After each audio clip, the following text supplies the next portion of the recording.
All right. What's going on, my freaks and geeks? Welcome to the Square Round Table podcast. I want to thank all of our viewers and listeners for joining us every week and tuning in to our podcast on our website and as well as YouTube, guys. We appreciate it. And Demetrius, nobody cares What? about your big old I'm just, drink, bro. I'm Like, just thirsty. I'm a thirsty dude today. All right, I'm trying to Don't keep do don't hydrated. do Don't no come boy at me. like that. Don't Don't come do at no me like boy that like because you're that. jealous. You can't be you know, hydrated I had like to this. talk about I had to talk about him, but I'm just playing around, man. But yeah, guys, I want to welcome a very special guest this evening, guys. Our guest is an amazing visual artist. He is also a colorist and a clothing designer, guys. Please welcome Mr. Tony Avina. Hey, thanks for having me. Welcome, Oh yeah, welcome. I'd have you thank here. you, thank you for coming out. For Yeah. sure. We really appreciate it. It's almost like the first guest every time because when I slide into inboxes, I never expect to get a reply. So it's exciting every single time. I'm like, oh Yeah. my gosh, really? Yes, You want to come no, on the for show? real. Awesome. Yeah.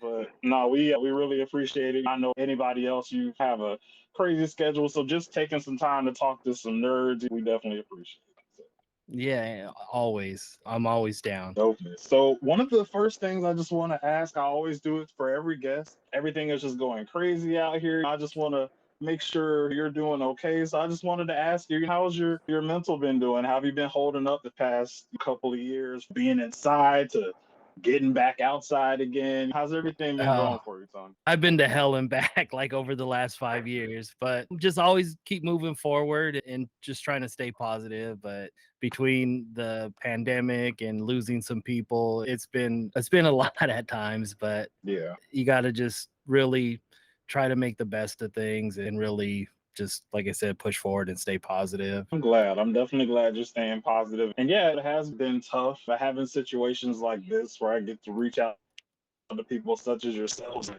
get different perspectives on life and just get a chance to even inside my house talk to a lot of different walks of life. It's been making the process a lot easier. So thank you for that. I really appreciate you being transparent. And Yeah. definitely one of the things I wanted to start with is just we talked a little bit before, but just for the viewers and listeners out there, I would like to know a little bit about your background. So first of all, I know we know, but for the viewers and listeners, where are you from? And like, how did you begin your process of getting into like art professionally? Like, where does that come from? Okay, so I grew up in Southern California in a little city called Gardena, which is in the South Bay area of Los Angeles.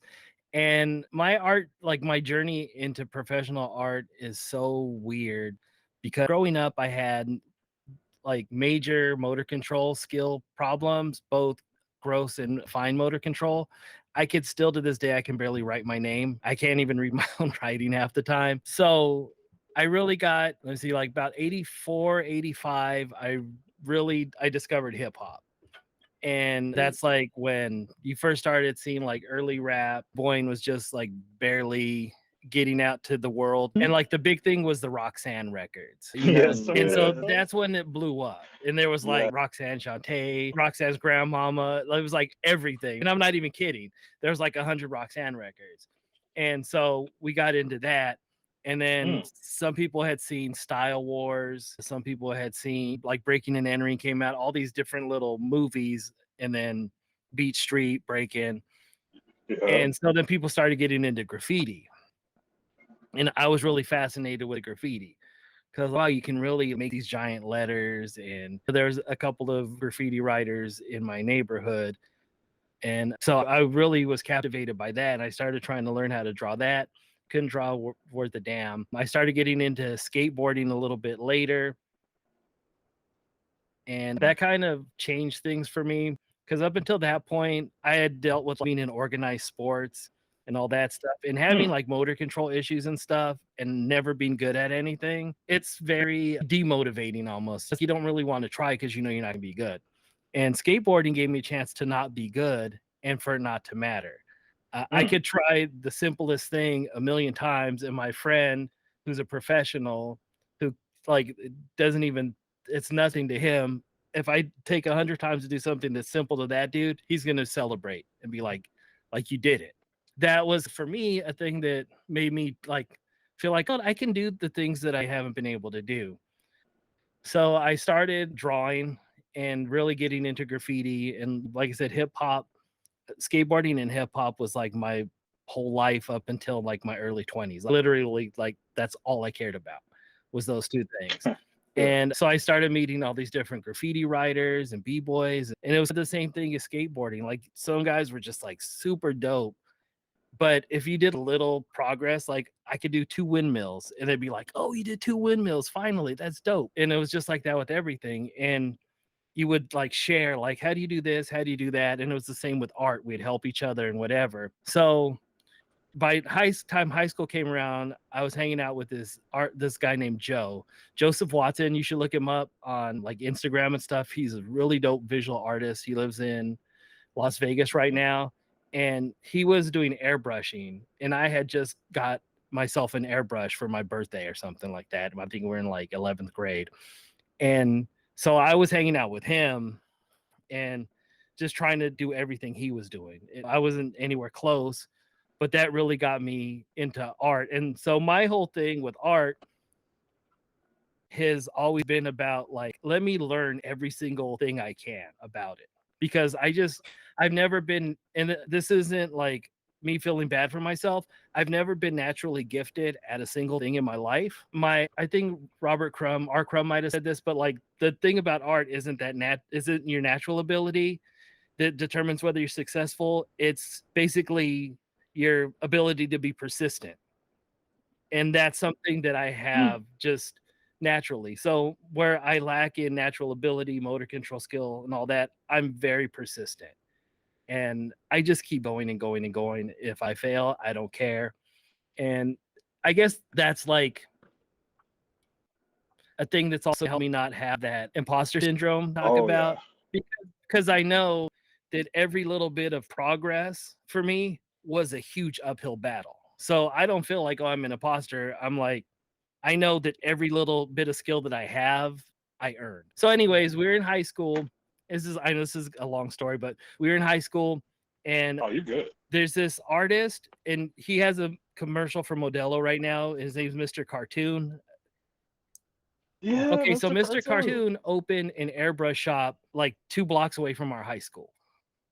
And it was him and this guy named OG Abel. And they're just like two of the, like, at the time he wasn't famous like in the world, but he was famous like in graffiti and in hip hop and all that in LA. My friend Joe goes, "Hey, we should go by Mr. Cartoon's shop and let's talk to him and find out like how he learned how to do what he does."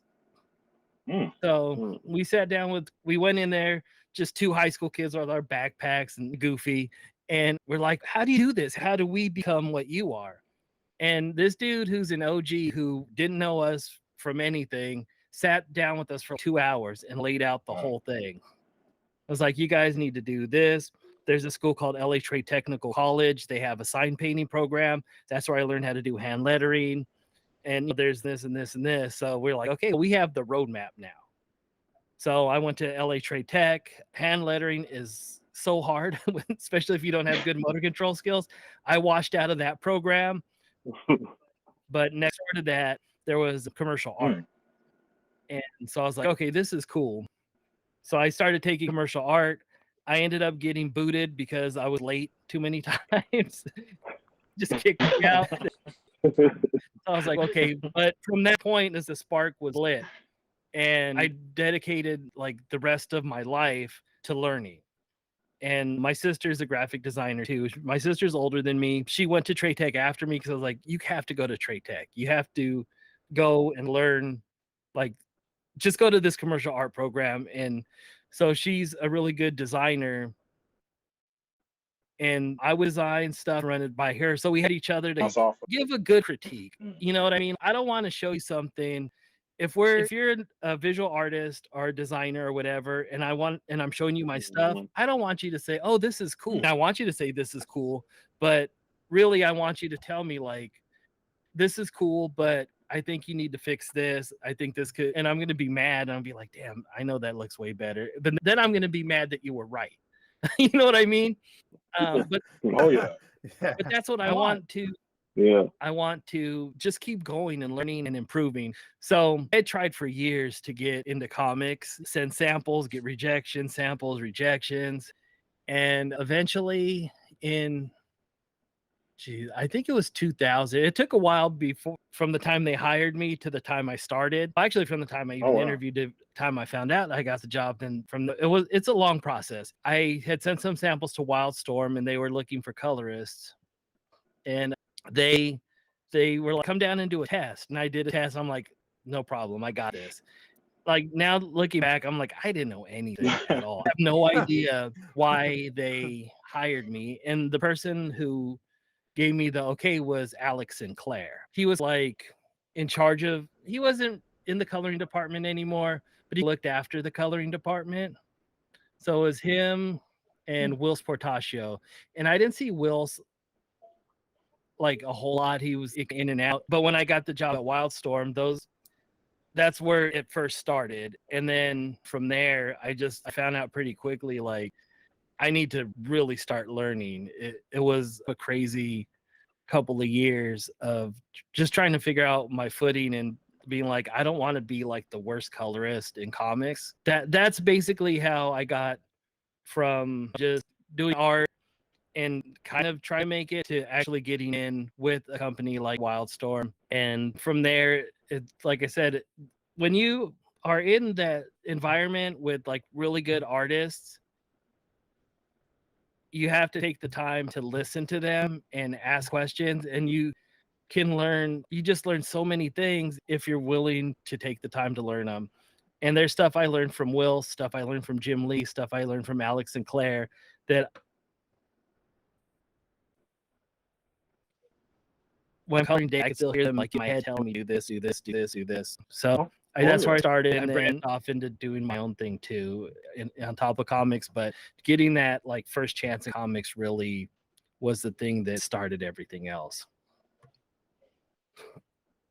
Nice. Oh, so as far as your color stuff is good. it's Thank awesome. you. As far as like you designing, were you doing that at the same time, or did that come much later? Okay, so I started out, like I said, in high school with airbrushing. And I've always had that on the back burner. In like the 90s and into the 2000s, you had to have money to like make t-shirts and all that stuff. And I didn't have money. I didn't grow up with a lot of money. I didn't have jobs that paid me a lot. So it's something I always wanted to do, but it's something that I never really had I never had resources to it. I did some screen printing on my own and all that stuff, but it's tough. And nowadays with print on demand and heat presses and all that stuff, it's pretty easy to get into printing your own t-shirts and making shirts. And you don't even need any equipment to make shirts. Yeah, because I was wondering. Can't you? I was gonna say, can't you just fit in an image to like hundreds of different sites and have them like help you out or stuff like that if you really are pressed about it? Yeah, there's a few different ways to do it. There's marketplace kind of things like Redbubble, Merch by Amazon, TeePublic. There's all those where they do everything. You upload the design, they do the marketing, they sell the shirts, they print the shirts, they ship the shirts, and you get a commission. And then there's also print on demand. So you could start like an Etsy or a Shopify store and have your designs connected to a service like Printful or Printify. And every time someone buys a shirt from your website, it's integrated. So they charge you your credit card that's on file. They print the shirt, they ship the shirt, and then you just keep the difference. Okay. And it doesn't just have to be t-shirts. There's mugs, tumblers, all kinds of different products. We're in an era where you can start a business out of your kitchen with no money. It's insane. Exactly. Like, we can't speak for these other guys, but like when we were making the podcast, I was totally in my socks and underwear. Yeah. Hey, we didn't even know all that, man. You could have kept that with yourself. TMI, So, I mean, TMI. just in the comfort of my home, in my robe. We just made this internet podcast, so it's definitely. Yeah, it's crazy. The only like determining factor now is just how persistent you're willing to be and how much you're willing to learn like what people actually want. And that's with the podcast or anything else. Definitely. But as far as like using Shopify or Etsy or Redbubble, what's worked the best for you? Etsy is probably the thing that's worked the best just because they have such a built-in customer base. You have to deal with some of their rules and their fees and stuff. But to get the type of traction that you would need to get on your own, you'd have to pay for advertising or whatever anyways. So Etsy's a really good, I think, platform to start with because you control your entire business. You make the lion's share of the money. If you're doing something for Redbubble, they're making most of the money and you're getting a little bit chipped off, which I don't know. I tell people if someone puts you on a corner and you do the work and they come and collect 90% of the money, there's a word for that in the streets. You know what I mean?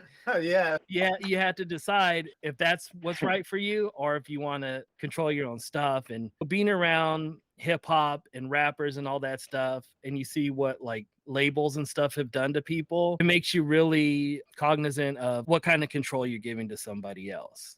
Yeah. I've seen some really talented people makes a lot of money for other people and end up having to work like a 9 to 5. Yeah. So is that kind of what made you want to do more so freelance art rather than work for like a company or something like that? Yeah, the big thing, and it's like there's good and bad. The good thing about working freelance is you can make as much money as you can make. If you're on staff, you're making an hourly, maybe you're making a salary, but it's finite. You're going to clock in from 9 to 5 and you're going to get that same check every time. With freelance, I can take on as much work as I need if I can get the work. Obviously, there's times where you're just scrambling and you're just like, somebody please send me some work. And that's why I do other things. So I'm always trying to get money coming in. But yeah, that a part of it is I really don't like the idea of somebody else like controlling what goes on for me. And like I said, I've seen a lot of talented people make a lot of money for a lot of other people, right? Yeah. No, that makes sense. I mean, I think that's some really good advice. You get to pocket all the money that you make, and like you said, it's infinite. You can do whatever you want. It's I think because I've heard with some companies, especially like with comic book companies, there's a certain way that they want you to, I guess, a method. Like I've heard about the Marvel method, them wanting you to do things a certain way, and you got to stay within those parameters. Or like you were talking about with DC and TheBoys, that whole thing. When I worked at Wildstorm, they might send in a book and say, oh, this next issue of Birds of Prey, we need to get it done in this week. And it's too much work for one person to do. So we're going to have 3 or 4 colorists knocking it out. So what that means is I can't have my personal style and then you have your personal style and the next guy have their personal style. We always had to do our best to have a house style. And that was hard to break though. Once you get into doing a house style and then you go freelance, it's hard to just be like, now I'm just going to do me because you're so used to having those constraints and having to work like under certain parameters. So that was like one of the big things that I had to break myself of. Did it take you like a long time to break that cycle that you had built over the years, or was it just like you did a few things and you were like, okay, I'm gonna try this my way and then push your way and then finally get to your style? It took quite a while because I've always felt like this is what's expected of me, and part of that is on me. It's hard when you aren't getting like really good honest feedback. A number of years ago now, I talked to one of the kind of DC execs and I was like, why, how come I'm not getting work? Like straight up, I'm taking all of the short deadline stuff. Your other colorist disappeared and went to France for a month without telling anybody, and I did this issue in 3 days. But that guy's getting hired again, and I'm not getting hired. And it's not right, but you're taking on the short deadline work, so you're not being looked at as like premium. And I was like, that's whack. That is pretty whack, know, though. Yeah. That's very wet. I was somebody who say that to you. But Yeah. at the same time, I appreciated that. Because then it was like, okay, I appreciated someone telling me more so than just being like, oh, no, yeah, we want to work with you. We like working with you. But then they only call you. Yeah, they were real with you. Yeah, so I appreciated that. But I was like, F this dude at the same time. I agree. Like, after that, you kind of have to. You kind of can't be like, you can't be like, oh, I'll see you tomorrow, Greg. It's, no, I'm not seeing you tomorrow. But then that was a point where I like I need to start carving my own path, which was hard. And then like one of the big things in the pandemic is the comic industry shut down for a little bit. It started back up and I wasn't getting any work at all. I had other stuff I was doing, but I went almost about a year without getting work from DC. And I was doing this independent book called Impossible Jones with Carl Kiesel. And Carl was like whatever I wanted to do, I would do. And he'd be like, oh, this is great. And he'd ask me, like, can you change this or change that? But he had asked for my input. And that was like that first, like the Shawshank moment, Andy Dufresne in the rain. Yeah, exactly. Where I was just like, this is it. I'm doing what I want to do, and somebody's going, yeah, keep doing what you want to do. DC finally called me out of the blue, and they're like, hey, can you do this project?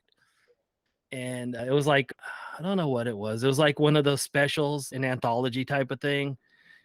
And it was like 10 pages. I think it was an Arkham Asylum thing.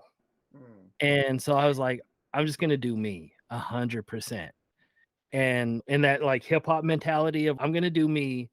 And I want every other person who worked on this book to wish that they didn't. Yeah. And that's been like my mentality since then. I do the thing, I'm coloring the way that I want to color, and I'm not trying to be anybody else.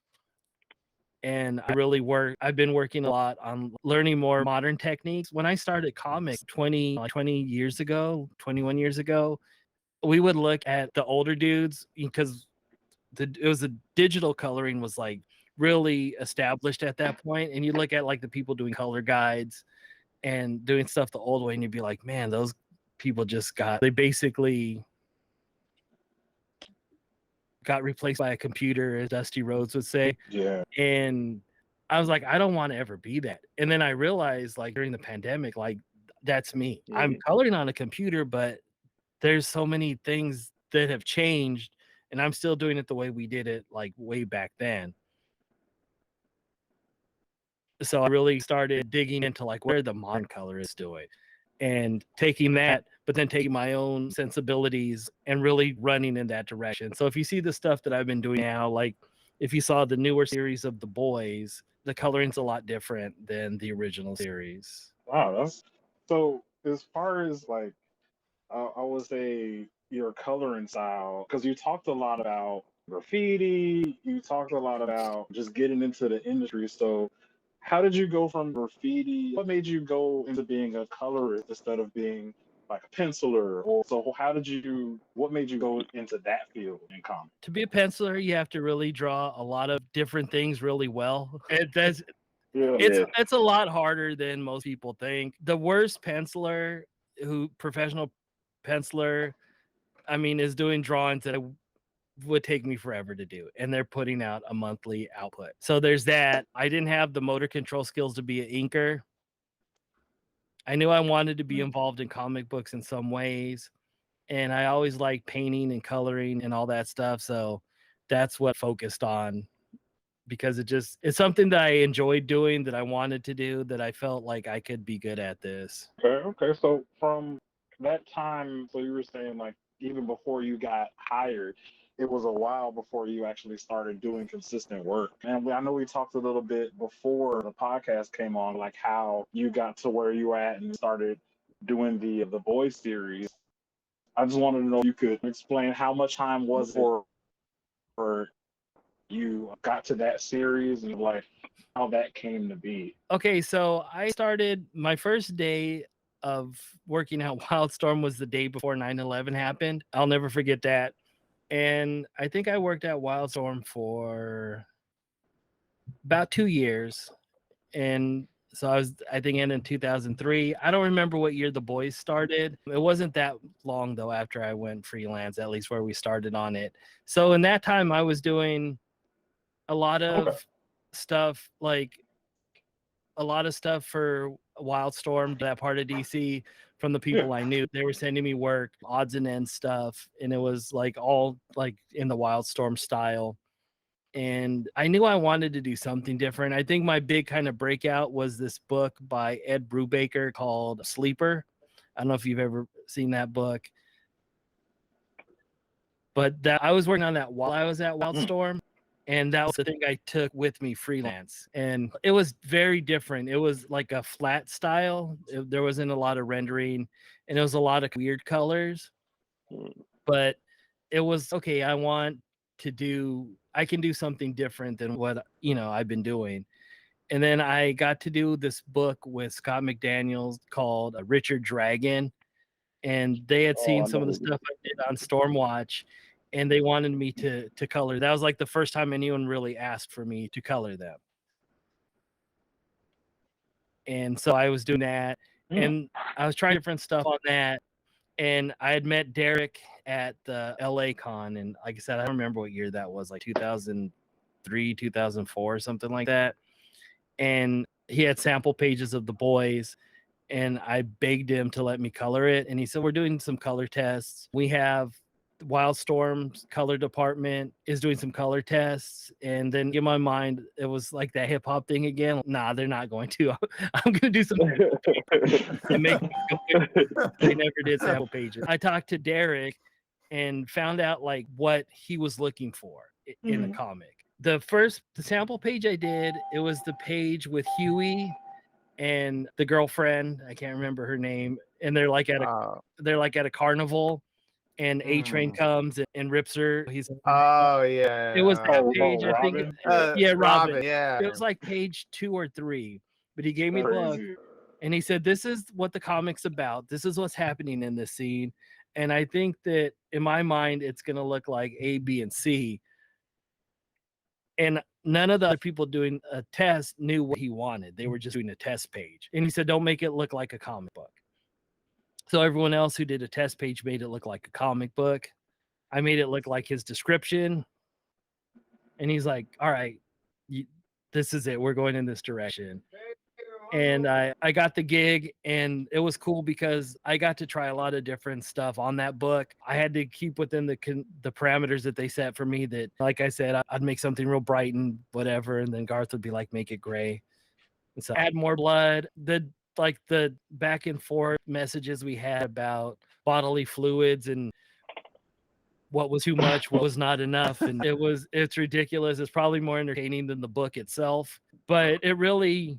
The Boys messed me up in a way because after The Boys, and even during The Boys, I really didn't know like how far to take things sometimes. So I would do something for DC, and it would just, you'd see some blood on the page. And I'm like, all right, this panel's got to be like 90% red. Snows were always like more blood. And then the next page, I would go all out. And then he would send like a note like I was stupid. Like, why is there so much blood on this page? Like, okay, that was a lot of fun, because when in comics do you really see like that type of thing and get to do that type of thing? And like I said, there's been a lot of people dragging The Boys on social media, the comic series and whatever. But everything in that book was very deliberate and was done with the notes are like, if you read a Garth Ennis script for The Boys, the script itself would be hilarious. Like the way he described what was going on in a panel or what the characters were thinking or feeling, it was all like really funny. And I wish people could have seen that too, because it wasn't just, oh, whatever, I hate superheroes, this is the bad version of Superman. So no, he really had an idea for what he was doing. And I know not everything's for everybody, and that's fine. You can like something, you cannot like something, but a lot of thought and that type of thing went into The Boys. Yeah, No, we can definitely say. I was just saying, like based on the TV show, a lot of times, like a lot of it's very deliberate. And it doesn't come off to me as he hates superheroes. Just he's trying to tell a story through the vessel of these characters, and more realistic, by the way. Because like I always say, Superman, if he was realistically, he'd probably be closer to Homelander than he would be anything else. Because given those powers in a comic book, they're like, oh, he's a nice guy. And in real life, he's I got it. Somebody gives him mouth one time, he's done with them. You know what I'm saying? Like, that's realistic, and some people just don't like that kind of realism in comic books. They like and there's nothing wrong with them not wanting that realistic thing. It's just that's just what The Boys tries to do. And a lot of the stuff, like if you read, like the way he writes, like the Frenchmen or even Huey or any of like, the characters with an accent. It's so ridiculous and over the top, but that's on purpose. Yeah. The Frenchman or Frenchie talks like every bad like gambit. You know what I mean? But it's on purpose. It's supposed to be ridiculous, but I don't know. It's like I was telling Derek one time, like, what's interesting about the boys and about Derek's art even is it goes from Derek's art would go from very realistic type of art, but then all of a sudden in the next panel, Huey would look like a cartoon character almost. Yeah. You know what I mean? It fit, but that was like the whole thing of the boys is there was stuff that was ridiculous. There was stuff that was serious. There was stuff that was like really heavy, like the 9/11 issue. Yeah. And then but then there was stuff that was just completely goofy and off the wall. And I think that we really went a lot of different places with that book. And I think we all really tried our damnedest to pull all of it off. Whatever you think about it or not. Like I said, I know we really put a lot into that book. Russ Braun, when he came on, took it to a different level. I think Russ's art is just probably some of the most fun I've ever had coloring was coloring Russ on that book. And then we did a World War II book for Dynamite called The Night Witches. With Garth wrote it, Russ did the art, and I colored it. And just that stuff is so easy to color. It's ridiculous. Yeah, that's interesting. Now, being somebody that I would say I consume the show more than the comics, but just adding on what Dmitri said, I can appreciate the not really taking itself seriously and the characters being more contradictory, like real people are. I can definitely appreciate. Yeah. Somebody like Homelander. If somebody like Homelander is, to me, I don't know about the rest of you because I'm not really too well versed in comics, but Homelander to me is pretty much just Superman, but Homelander thinks like a regular, like actual person. Yeah. I can appreciate that. Yeah, and that's exactly it. Is Homeland, especially in the show, reminds me of certain people that we've dealt with before on the streets. Maybe someone who let us know in no uncertain terms that we didn't belong in whatever neighborhood we were driving through at the time. Oh, most definitely. You know what I mean? Yeah. But that's what it is. And there's that outward appearance, like he's this good dude, and when no one's looking, the stuff he's doing to Annie or to what's the dude, Drummer Boy, Annie's boyfriend or Eric's boyfriend. I know he had a different name in this. What is it? I can't remember, but I know what you're talking about. He's like the guy that used to be like a pop artist. He's the guy who was like he's different around them than he is when everyone else is around. And that's why one of the things that I found really funny is like the people who were like, wait, Homelander's a bad guy, after the season. And it's like, yeah. No, but like it's crazy is like how even after he like stopped caring about people's image, people still were just like, yo, it's Homelander, it's cool, it's awesome. They saw him like laser my boy's face off, and they were like, for a minute they were back for a second, and they were like, oh yeah, that's cool. Da, da, da. Yeah, I was like, wow. Yeah, and I think the show does a really good job of showing like the way not only how the people with the power act, but how we act as the public around them. And I don't know. I think Anthony Starr as Homelander is like that. It chills me to the bone. He's like a lot of times. The way he does that, I'm just like, oh. Yeah. Yeah, it's like he needs to win all the Emmys. He does. Oh yeah, he does. He really does. And this is, I was thinking today, like, we just had a run of the last couple months of just ridiculous TV, and now it's done. It's over with. Right. It's like, what am I supposed to do on Fridays? Like, and Wednesdays. Right. Go back to the movies.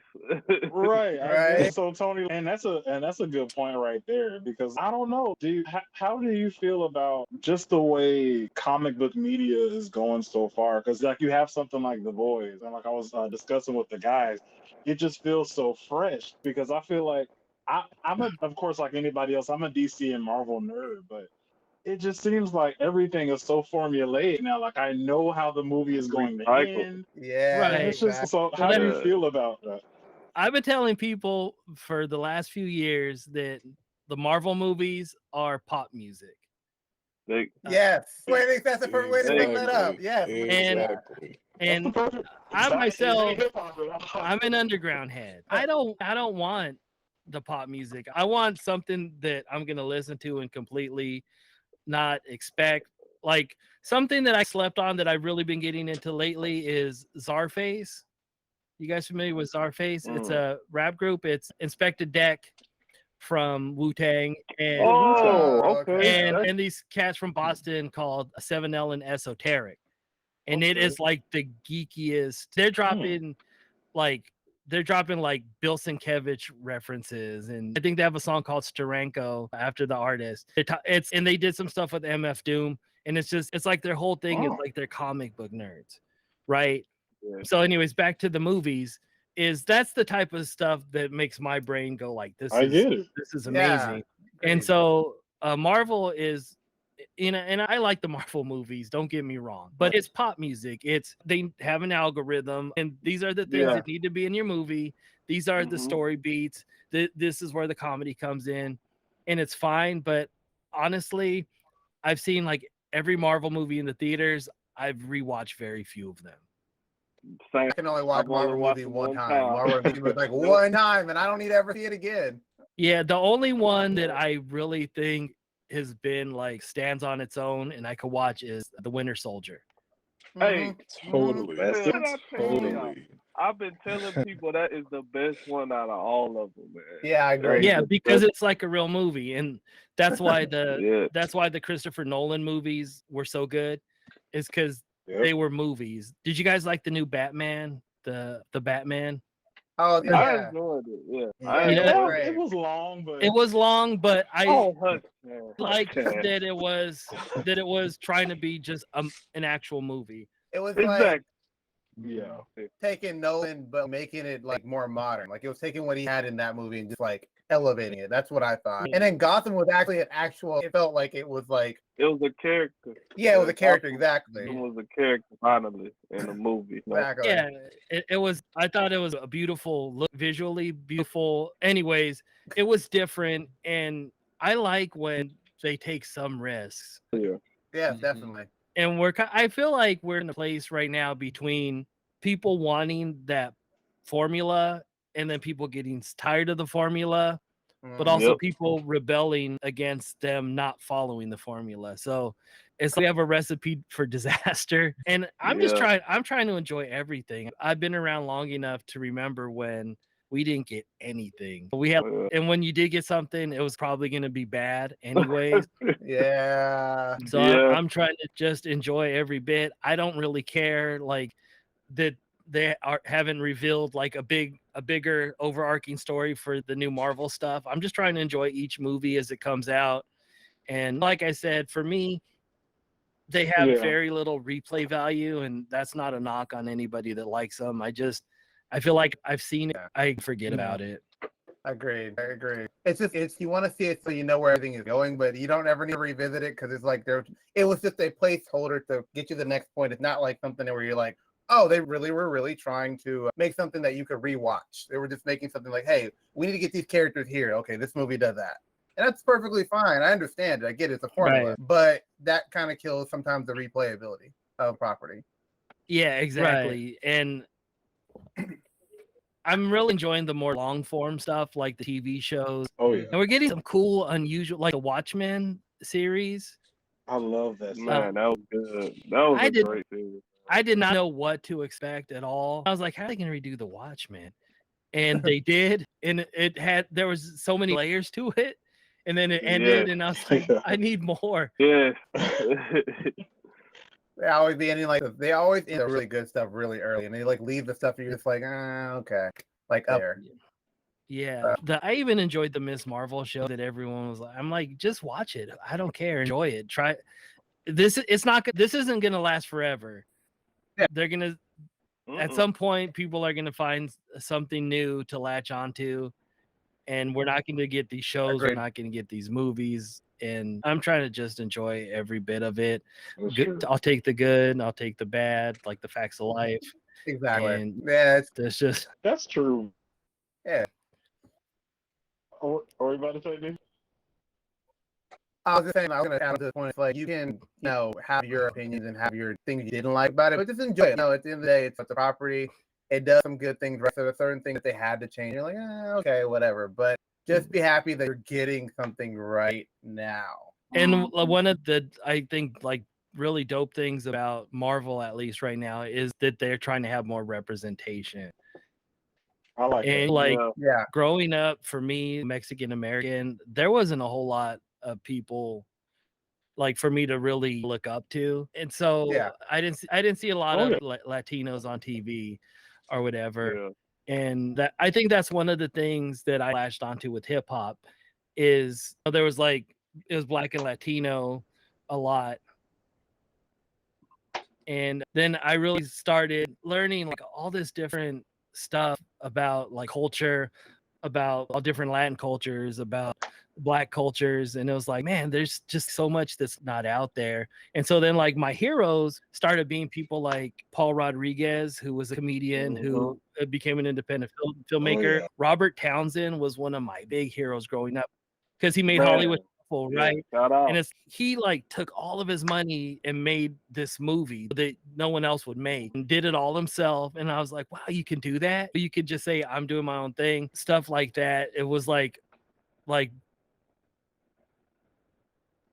just really shaped who I am. And I think those are the reasons why I want to be independent, because Robert Townsend was independent. Paul Rodriguez made that movie 1,000,000 to 1 on his own, the same way that Robert Townsend made Hollywood Shuffle.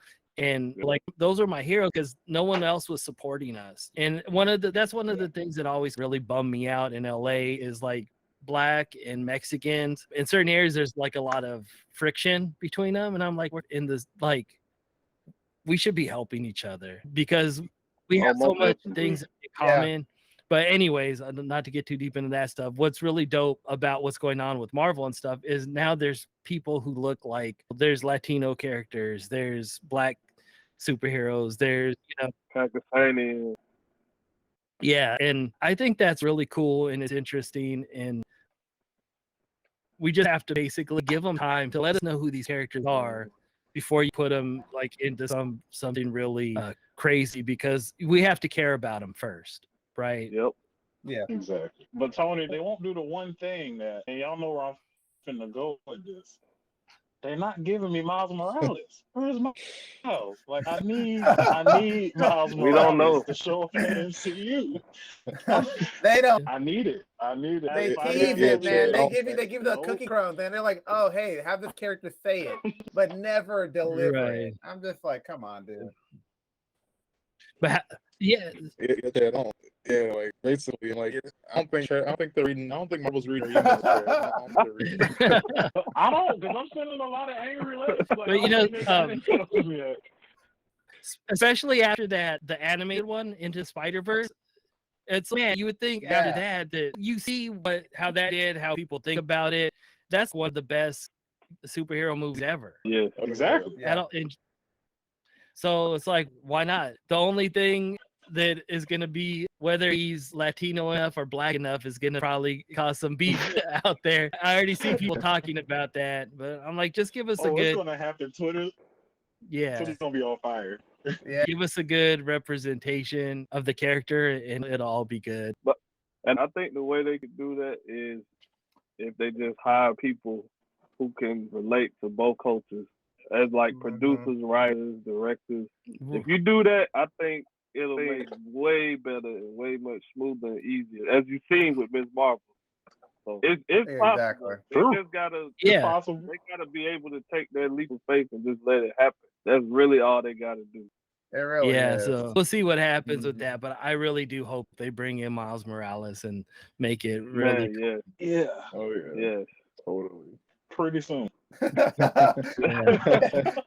Yeah, like tomorrow, man. Look, It's Tony, I happening must tomorrow. We're gonna- complain about this. Like every time we have an episode, I complain about Miles. It's Every time he's like, we get news about Black Panther, but where's Yeah. Miles though? Yeah, pretty much. Hey. Like, Everybody has to have something, right? Yeah. And then when if they Right. finally do it, then you'd be like, "See, I was right." Right. They finally heard my emails, man. Yeah, Right. that's but yeah, no, we're in such a cool time to be a geek. It's a golden age when you think about it. Yeah. Just it's stuff I couldn't even dream of. Dungeons and Dragons is cool. I know Right, that right? is not. Yeah. Yeah. So who would have thought? Never. I would have Yeah. never thought. Who would have thought things from Stranger Things would have been cool? Like the whole idea and concept of Stranger Things, people just gravitating and latching onto it. People who never even knew about that stuff. It's like, Yeah. no, who would have thought that in a big hit? I wouldn't have. If you'd told me as a kid, I would have been like, nah, you crazy. Ain't no Yeah. way. Yeah, and I know it's interesting that gets so cool to be into that stuff. And I always say for me the genesis of that in like larger culture was with like hip hop with the Wu-Tang Clan. And those guys were talking about comic books. They were talking about kung fu movies. Yeah. They were talking about all that stuff that was like you could be hard and like Yes. those things too. Exactly. I was like, okay. I was like, that's Yeah. what I played in right there. Yeah, and if you listen to underground rap, it's just full of all that nerdy stuff and people who are dedicated Yeah. at being like really great at their craft, but they're into like all the stuff that we're into. So you get all these crazy references. And yeah, it's cool. And it's great that we get to, like I said, have new Star Wars shows and new Star Wars movies, whether you like them or don't like them. You have the choice, and you don't have to like every single thing either. I don't know why people have to have the idea that they need to love everything equally. It's you the know? idea of a fan. And I've said this before. Is like that you're able to be critical and say what you like and what you don't like. It's okay. Exactly. It's okay. Yeah. If you're a real fan, you're gonna pick out things you like. You're gonna pick out things you dislike, and you're gonna give it say rating. You're not gonna be like, oh, that was good. Nope. Suck that up, consume that, and then keep moving on. And just it'd be like, oh, this is a 10 out of 10 when you know it. It's because you just think everything is good. It's a problem. And that's what I was telling somebody the other day, like a lot of the like hardcore fans are basically gatekeeping themselves because you make that decision early on and you're like, this isn't, and then you don't give it a chance and you don't just, like I said, enjoy something good or bad or whatever. And sometimes things can be a 5 out of 5. Who cares? I mean, not everything's gonna be the best. I don't know. Some days Kobe didn't put up 82 or something. Exactly. It's just like everybody was talking trash about like the finale of The Boys. I'm just like, bro, did you really expect like Homelander to die or a Soldier Boy? Like that wasn't gonna happen. Like we all should have came into the episode knowing that wasn't gonna happen. Fight before that was insane. Oh, Yeah, it was great. Go ahead. And the thing for me about that Boys finale too is we were building to something, and I'm like, how are they gonna get us out of this into something? And I thought it was masterful. Like, and and so they set us up for a whole big thing next season. But yeah, I knew it wasn't gonna all just come to a head right there. Even though when Homelander got stabbed in the ear, I was kind of scared. I was like, dang, because secretly that's like my favorite character in The Boys. Like I love me some. Yeah, I was like, like, but can we talk about that like cinematography on that fight, dude?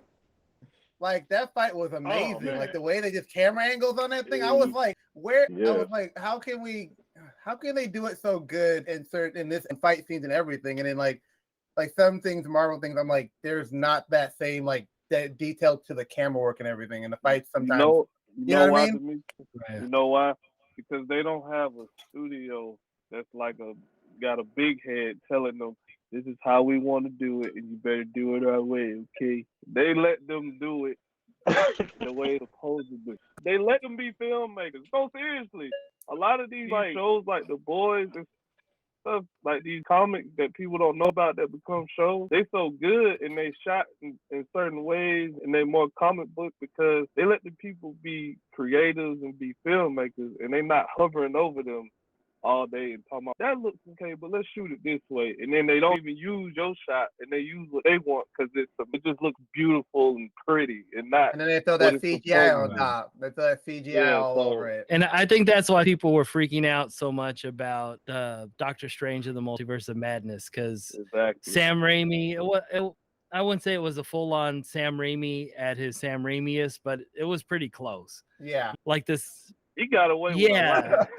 It was like the scene where Wanda is chasing them, like they have all the reflections, whatever. Yeah, all the way. All the way. Yeah, and in the past you wouldn't see anything like that. And everything was, I think that's why I like the Winter Soldier so much, because they had the one with George St. Pierre where Captain America and George St. Pierre have that fight, and they just let it be a wide shot because GSP is just so good at fighting that you got to see a fight. It wasn't like cameras whipping this way and that way, and you can't track anything that's going on. It's stuff like that. Even in that boys fight, like I could tell what was going on. Exactly. And then it wasn't like a big CGI mess like at the end of Black Panther. It wasn't that, because I just get tired. I'm like, let the actors do something. Like, I don't want to. Yeah, like they gotta be in it some kind of way. Yeah. Even like the scene where A-Train grabs the dude and drags him across the concrete. Was the CGI the best? No, but it was contrasted with something so shocking and horrific that it didn't matter. It was just like, oh my god, this is crazy. What's, I've never seen something like that. You'll never see something like that in another Superman or superhero show. Man, that was so like, I didn't expect him to do that at all. I was like, oh, what's he gonna do? He just ran. I was like, oh no. I'm like, wow, so the Flash could really do something like that. It's like, yeah, right? Because in Marvel movies, you don't think about that. Like the stuff that you see Homelander doing is, wow, Superman could really do that if you want to. It's like, you don't think about it. Yeah, I think there was like an issue in the 90s of the X-Men where like Iceman started like in one scene he like started freezing the water inside people's bodies. I think and then you're like, oh wait, he can do that. Yeah, you don't think about like the limits of what some of these powers could do. Yeah, he's just making that stupid ice thing and slide the giant ice. But when someone finally writes that thing where like where Magneto pulls the adamantium out of Wolverine or something like that, where you're like, oh yeah, like in real life they could really like just decimate people, even other people with powers. So I think that was the other cool thing about the Multiverse of Madness, where Wanda goes up against the Illuminati and just wrecks them. Oh my god, wrecks them a new one. Oh my gosh, I was how stupid can you be to tell her what his power is? Like, right? Man in the universe. He's like, I'm a talk. Everything all I have to do is open his mouth. What mouth? I was like, oh no. I just love the stupid smile that my man had on his face. Yeah, I'm the truth. Like my man Black Bolt, like my man is like that little smirk he had, and then and then here's my thing. He kept going. He actually yelled. Stupid part. Here's the stupid part. Like when even in that television show he was in, dude, you took a vow of silence. You never talk. So now all of a sudden you just gotta scream because you're so surprised because your mouth is like you're used to this. You don't talk ever. Yeah. I'm like, come on, really? It was like, yo, we gotta get rid of Black Bolt somehow. Let him talk. Why? I don't know. Let him talk. Like I said, that part was cool because of the horror aspect, but I'm like, that writing is crazy. I'm like, if you're the smartest man in the universe and you're going to tell the one power that my guy has, the one thing he can do, and this woman, what she can do, it's like, real. In my head, it's just, this is what I think. The Wanda in their universe, he just ain't at that level, even close to that level. So he's not even worried. Like, I'm just saying, that's what I thought. I said, I was like, she just must not be. Yeah, that was my question: is did they realize that she could bend reality? Up until that point, Wanda was just shooting red things everywhere. Getting her mind power, right? I'm just like, where was this heat with Thanos? Like, where was it? Yeah. Oh man. She turned Reed Richards into spaghetti. She Twizzlered him, man. Yeah, I was like, oh man. But it was cool. And I had recently rewatched Spider-Man 2, the Sam Raimi one. And I forgot how many, like the part with Doc Ock where he's on the operating table And he's like, I don't know what they're trying to. I don't remember. They're trying to fix the chip in his thing, and he's in the operating room. Oh, no, Yeah, the arm is Yeah, and that scene was shot like an Evil Dead movie. Like all the things, like one of the nurses is like trying to stop herself, and her nails are just dragging across the ground, leaving a huge thing. And it was like, okay, that's what I want to see. I want to see a Sam Raimi movie where he just gets to do all the craziest stuff that he wants to do because he's so good at it. Yeah, and I want to see them bring in directors and just let them like make a movie. Make the best movie that they can make. Stop limiting these directors, man. We don't like to be limited.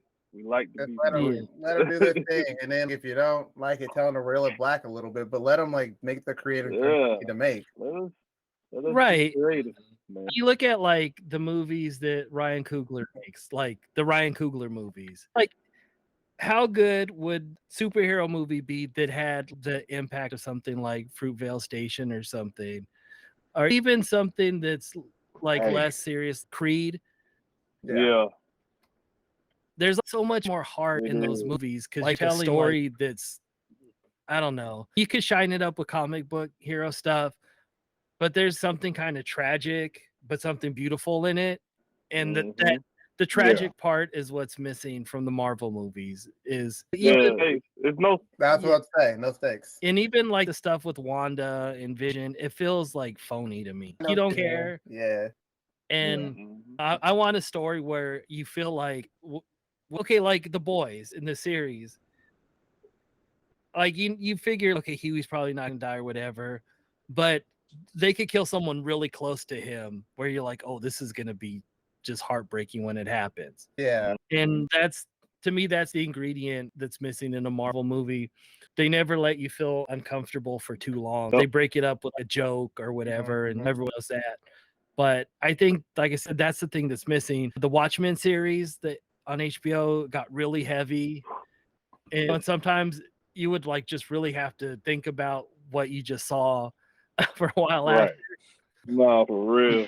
But that's what I think that they really need is something that makes you feel something bad. And I'm not saying that everything needs to be tragic or whatever, but sometimes you got to feel that really low for the climax to be amazing. There you go. You got to make people care about the characters. Like WandaVision, I pretty much knew, but obviously that they're a couple when they do the stuff. But I knew that, but there wasn't me like going, oh, there's something like there's gonna be like some emotional parts. It was just like, oh, we have to have them here. Let's put them in this universe. Let's have them here because they need to be here. Because in Infinity War, he has to like do this and have this emotional moment because he gets snatched up and then takes the stone from him. That was the plan. It wasn't like we're gonna flesh him out a bit and make you care about their relationship and like why they were on the run and he turned off his communicator. I'm just like, okay, these are things like I understand it, but it's no like punch to it. So when he got his stuff stolen, I was like, oh, okay. But I wasn't just, oh, how's that going to make Wanda feel? This up the and you know what I'm saying? Yeah, that's what I'm saying. Like, if you watched a regular movie, you would type of themes in movies. You'll have a guy coming up from the bottom, rising through the ranks of whatever the movie's about. And then when things start going good, oh, his brother got hit by a car and killed or what, you know what I mean? And but it's not cheap. It sounds cheap when I say it, but there's that kind of thing where you're like, finally, everything's starting to go a certain way for someone who's been down so long, and this thing just made them go back down, but then they have to overcome that. And there's not that thing where you're like, oh, that character who they killed off was like really awesome and really centered this character and was really part of their world. Like in real life, you think about like Mike Tyson and Cus D'Amato and how he got to the highest high, Cus D'Amato died, and it just went and you know, now you see Mike Tyson like out there being Mike Tyson and having a great time. But in movies, that's the type of thing that I think you would find in a lot of great movies, is that sort of arc. Even in Rocky, the first Rocky movie, Rocky doesn't win in the end, right? But the whole thing is that he did the thing and it didn't matter. And I think that's something that's missing in those movies. One thing I really liked about the Batman is whenever he was Bruce Wayne, he looked like he like hasn't slept in like a month. Exactly. And that's the Right. first time that you've seen that in Bruce Wayne. Because no matter what, Christian Bale was always Playboy. clean and whatever. Yeah, it Right. was always This Bruce Wayne looked like, I don't know, like he just got off of a meth bender or something. You know what I mean? The fact that he had to put the shades on inside the house just because of the sunlight, like, oh yeah, he be out all Yeah, time. but and fighting and getting his ass kicked and whatever. Yeah, But Yeah, he because he did couldn't it, but- fight. He couldn't fight like that. but that made the stakes also feel a little bit higher, I think, because you can see like he's trying to balance this life of being Batman and of being Bruce Wayne, and he's not really great at either of those. And yeah, I thought that was like a really like interesting part of that movie. And again, you don't get that with the Marvel movies. I don't want something like the Joker where I watched the Joker and I was like, well, it was good acting and it was interesting, but it just made you feel like crappy. No, seriously. You're just like, oh man, this is a terrible world. I don't want to feel bad either. And then you're sitting there sympathizing with the Joker like really heavy, and I don't think that's the intent for you to like really feel bad about the Joker because he's out of his mind crazy, and you're just like, okay. But Right. it was a good movie. Exactly.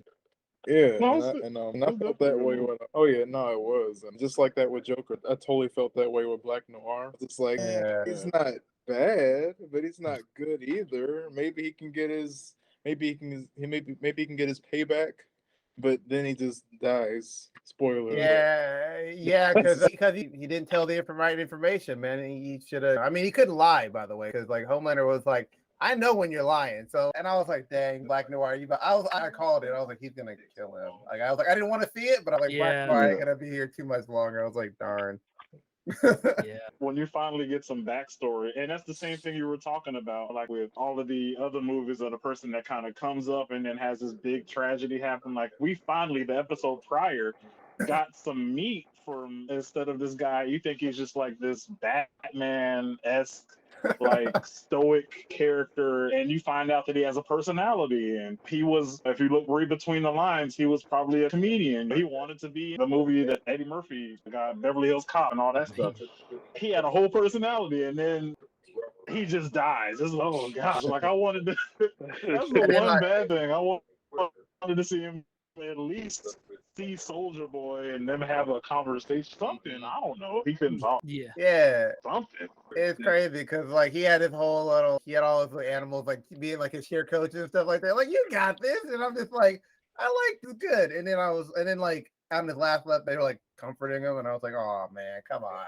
I know. Don't do that to me. Like don't do that to me. I don't.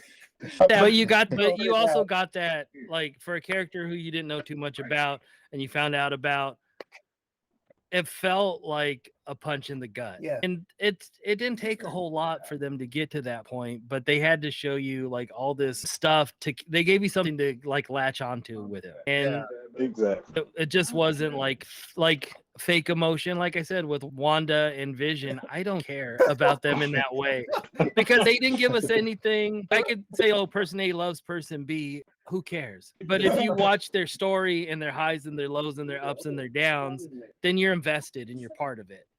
And that's so much of that stuff is missing, and everybody's so like slick and like with all the quips and all that. It's hard for me to care for the most part.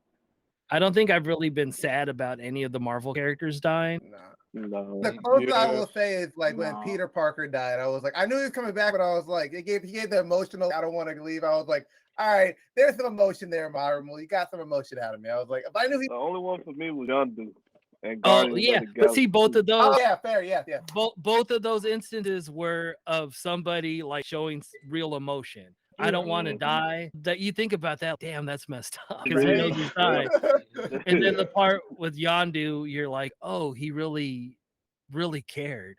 Yeah. And he actually, and you've seen all their relationship, and you're like, oh, he really loved him, like for real, a parent would. And yeah, so those are, I guess, the two best instances. But like Yondu, like that's who we care about dying. But you know, that's also good filmmaking. Like even did you watch Peacemaker? Loved it. Chad loved it. That's another one where his highs and his lows. Like when you find out like his backstory Yep. and how the brother died and all that stuff, it's like, oh my gosh, like everything about this guy is informed by all that stuff that happened to him as a kid. And he's really trying his best, but he's broken, basically. And it was so goofy, and Lanny like one of the best characters ever in anything. But I really didn't expect to watch that show and get to the end and just feel like, oh my god, my heart's been broken by everything that's happened, because it just seemed like a goofy show with a lot of goofy stuff, but it had so much heart.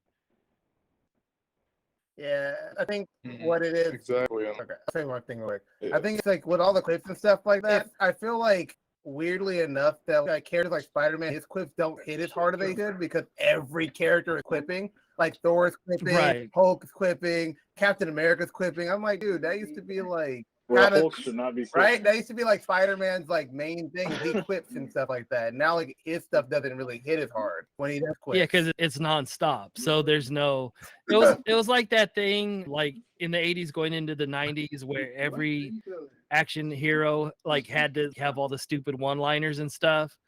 Yeah. And at first, like it was like, oh, that's funny, that's cool. Commando, he does the thing, and what does he say? Let off some steam or something. And that was like a new thing. And then, like within 5 years, every single movie is that nonstop. Freddy Krueger's cracking jokes. Exactly. And like, it gets to the point where you're just like, somebody make it stop. And that's where I'm at, I think, with a lot of the Marvel stuff like that. Let me have some tension. Let me feel like something bad is going to happen, even if something bad never happens. Let me feel like somebody's scared. And that was kind of the one thing that I wish that they would have done with Homelander is I wish that when he got hit the first few times by Butcher and Soldier Boy, I wish that he would have been more shook. Yeah, you know what I mean? Because like if you watch like boxing, you watch fighting, you see a dude who's like a bully type of fighter. The first time somebody really starts taking it to him, they don't really. They'd be like, "Oh, yeah, you don't know. You like generally Mike don't know how Tyson. to. When he first got knocked down, he was like, "Oh shit." And some people are never the same. Some people come back stronger, but I wish they would have showed a little bit more of how that. I wish he would have been more rattled by that whole experience. especially like and that maybe could have caused some of the stuff that he did in the periphery after that. But like I said, it's a small gripe with that show. I'm really so happy that I get to be associated in any way at all with that show. It's so good. Yeah. it really is. Well, And, we just think the work that you guys did with the comic book was just awesome, especially Yeah. like I said, one of my favorite just pieces from the book, and a lot of people talk about it, is the Soldier Boy cover where he's just peed his pants. Yeah, love it. That was so hard to figure out because when someone pees in their pants, it's just a little bit darker. Yeah. And it comes off in photos. It can work okay in like film. It could work because you can see like the water running on the floor, pee running on the floor, or whatever. In the comic book form, it was like, how do I do this without making it just look like he's wearing two-tone pants? He's wearing blue, so it really shouldn't be yellow, but we need to add some yellow. So it was really like, it took me a while to figure out what to do with that. And some of it was Garth like really being the master of bodily fluids and where we should go with them. But yeah, it was really, I don't know. I was just worried that it was going to not work. And even when I turned it in, I'm like, I don't think this works, but I guess it did. Like I said, it's iconic now. Yeah. It will work for sure. Yeah, It's definitely awesome. What were we about to say, Josh? Oh, yeah, and that's one reason why I really love The Boys, because they take these like impossibly strong characters, and they're not really humorous, but they create the illusion of humor with the humor of hopelessness. Because you got the characters that Homelander interacts with, and these particular characters that Homelander interacts with are always characters that are considerably weaker than him. And it's funny because you're like, what is it gonna do? Is it gonna kill you or humiliate you? Yeah. Yeah. Yeah, he like that dude in high school who you'd see him roasting everybody, and then you just I look my way. Like, Like, I hope you Yeah. don't say nothing to me. For real. But no. yeah, like I always say this, I'm like being on the 7 would be the craziest thing and the scariest be thing too. scared. You'd be happy you're there, and then you'd be scared that you're there. Like you'd be happy and scared at the same time. You're like, Yeah. especially when see you find out like everybody's how cowering Homelander down. really is. Yeah, because everybody's the fact that he knows that all these other, it's not just the control over people like us, it's that he knows that he's like the top of the food chain, and that's what the way they write him and the way that they portray him, he's like super like scary to me. Yes. Like horror villain, because you just never know what he's gonna do. And that was like the Exactly. greatest part about Soldier Boy, because it rattled him. Like he always thought he was on the top of the food chain, and then the other guy came in. He was like, "Oh wait, hold up!" And that's why he like ran from him. He was like, "Oh no, I gotta get up out of here. Like I can't be here anymore." He's got something that he's able to go toe to toe with me. No one's ever been able to do that. Not even what's her name, the Wonder Woman character. Oh, Maeve. Queen Maeve. Queen Maeve. She couldn't even go with him like that. Not even for that long. Nah. Exactly. But that's just like the thing about the writing for me, is even at the end they still made him a sympathetic character, or at least for me, because like I said, I'm a Homelander fan anyway. But at the end, you like it earlier on in the episode when he's talking to his son, he's, hey, regardless of what you do, I love you and I'm gonna be there for you because nobody was there for me. Yeah. So in the end, I'm like, dang, I wanted Soldier Boy to go along with the whole family dynamic, but because Soldier Boy's dad treated him like crap, so he's like, I'm gonna do the same thing to you. Yeah, it's just such Right. it's compelling to me, and that's the whole thing about it. And I don't know that I thought that Peacemaker was a lot like that same kind of dynamic too, and that's why I like that so much. And I'm hoping that we get more stuff that's like off the beaten path like that. Yeah. Yeah. Oh yeah. Well, certainly Joker 2 is. That's going to be a musical. That's way Yeah. out. I don't even know what They that. I took a don't left even turn. know what that looks like. Like I don't know what that looks like. How that's gonna look like. Yeah. What the script is gonna be for that. Like, I have no clue. I'm like, Lady Gaga. I don't even know what to think about it. I'm just like putting it over here, and I'm like, until I see a trailer, I don't know what that is. Yeah. Did you guys like Invincible? Oh yes, Loved Invincible, yes. Oh yeah. Woo! Yeah, Invincible's That's great. another. Yeah, show and that's like another one. right here. And it had some moments like I don't remember now, but remember he said something basically like he looked at the mom as like a pet or something like that. That was cold. Yeah.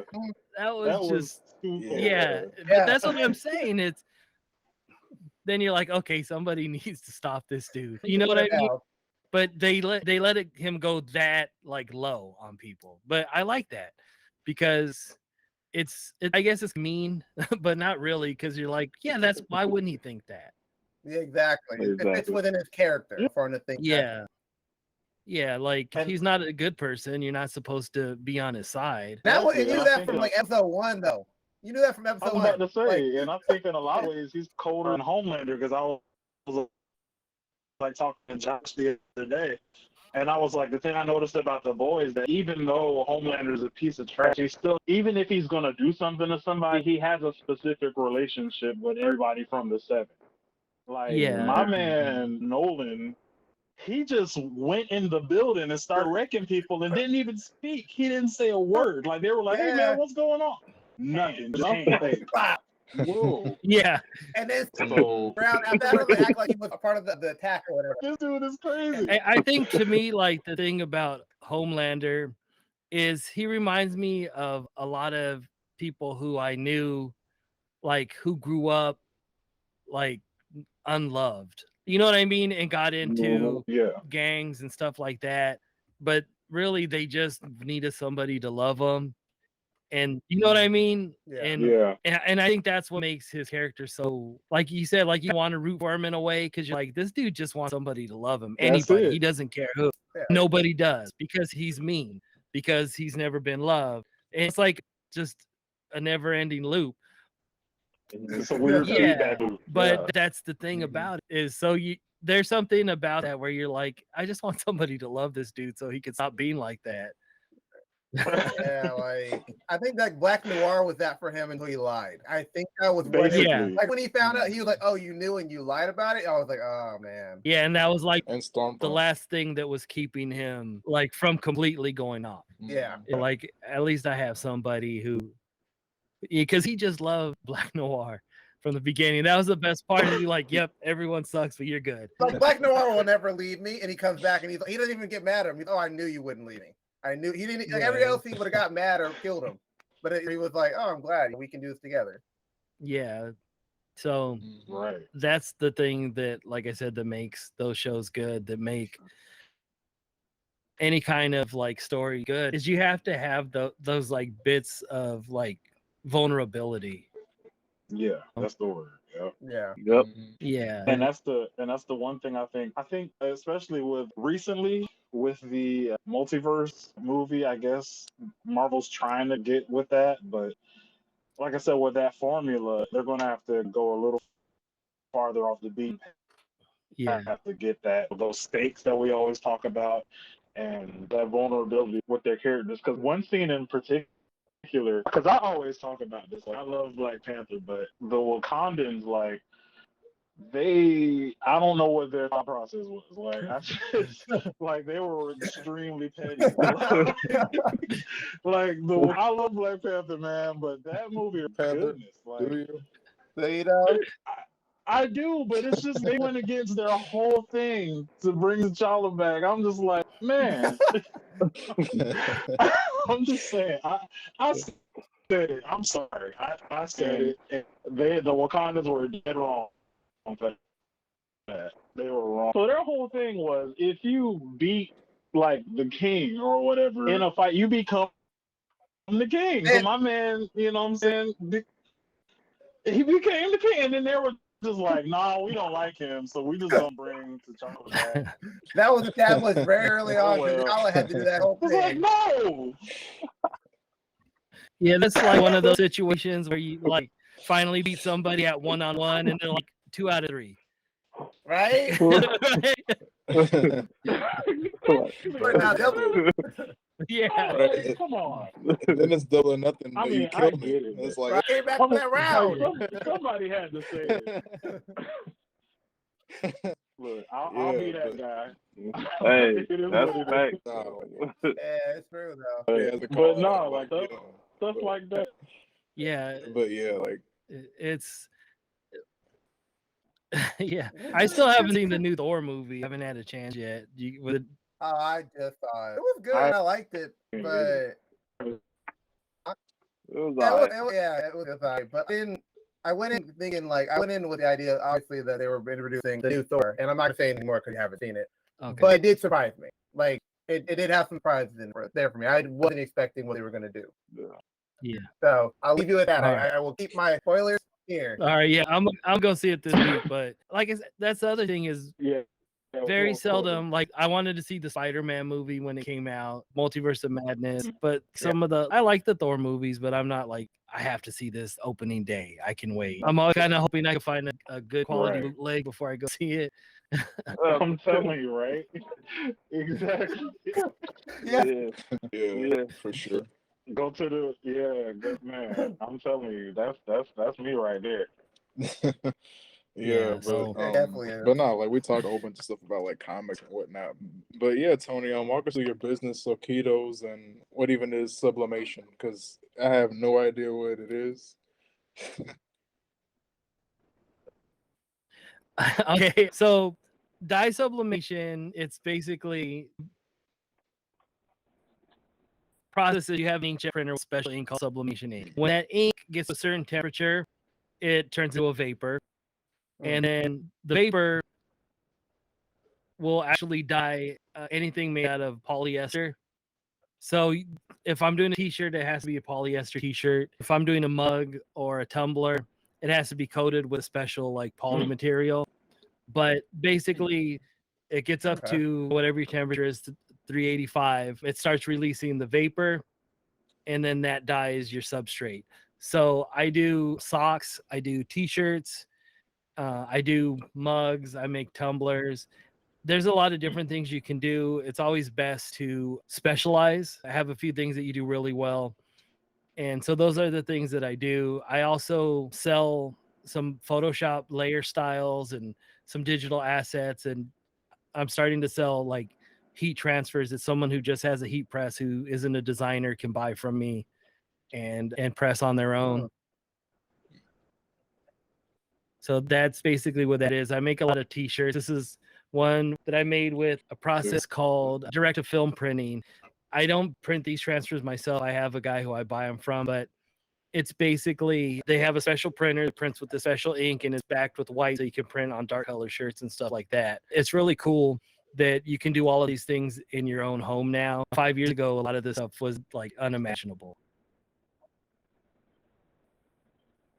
And so that's what I do. I sell a lot of custom items. I do a lot of tutorials and stuff on TikTok. I don't know if you've seen some of the stuff I posted in my stories lately on Instagram, but I'm showing people like how I would design a brand for myself. So I have all these weird like food characters that I've been doing, and it's in the vein of something like Garbage Pail Kids or Wacky Packages. That's the stuff that I really loved growing up. A lot of my artist friends in comics, they looked up to guys like John Romita or Kirby or whatever. Like all my heroes growing up were guys from like Mad Magazine, Don Martin, Mort Drucker, all those kind of weird artists, Rick Griffin, a lot of that type of stuff. So my art's graffiti influenced and also underground comics influenced.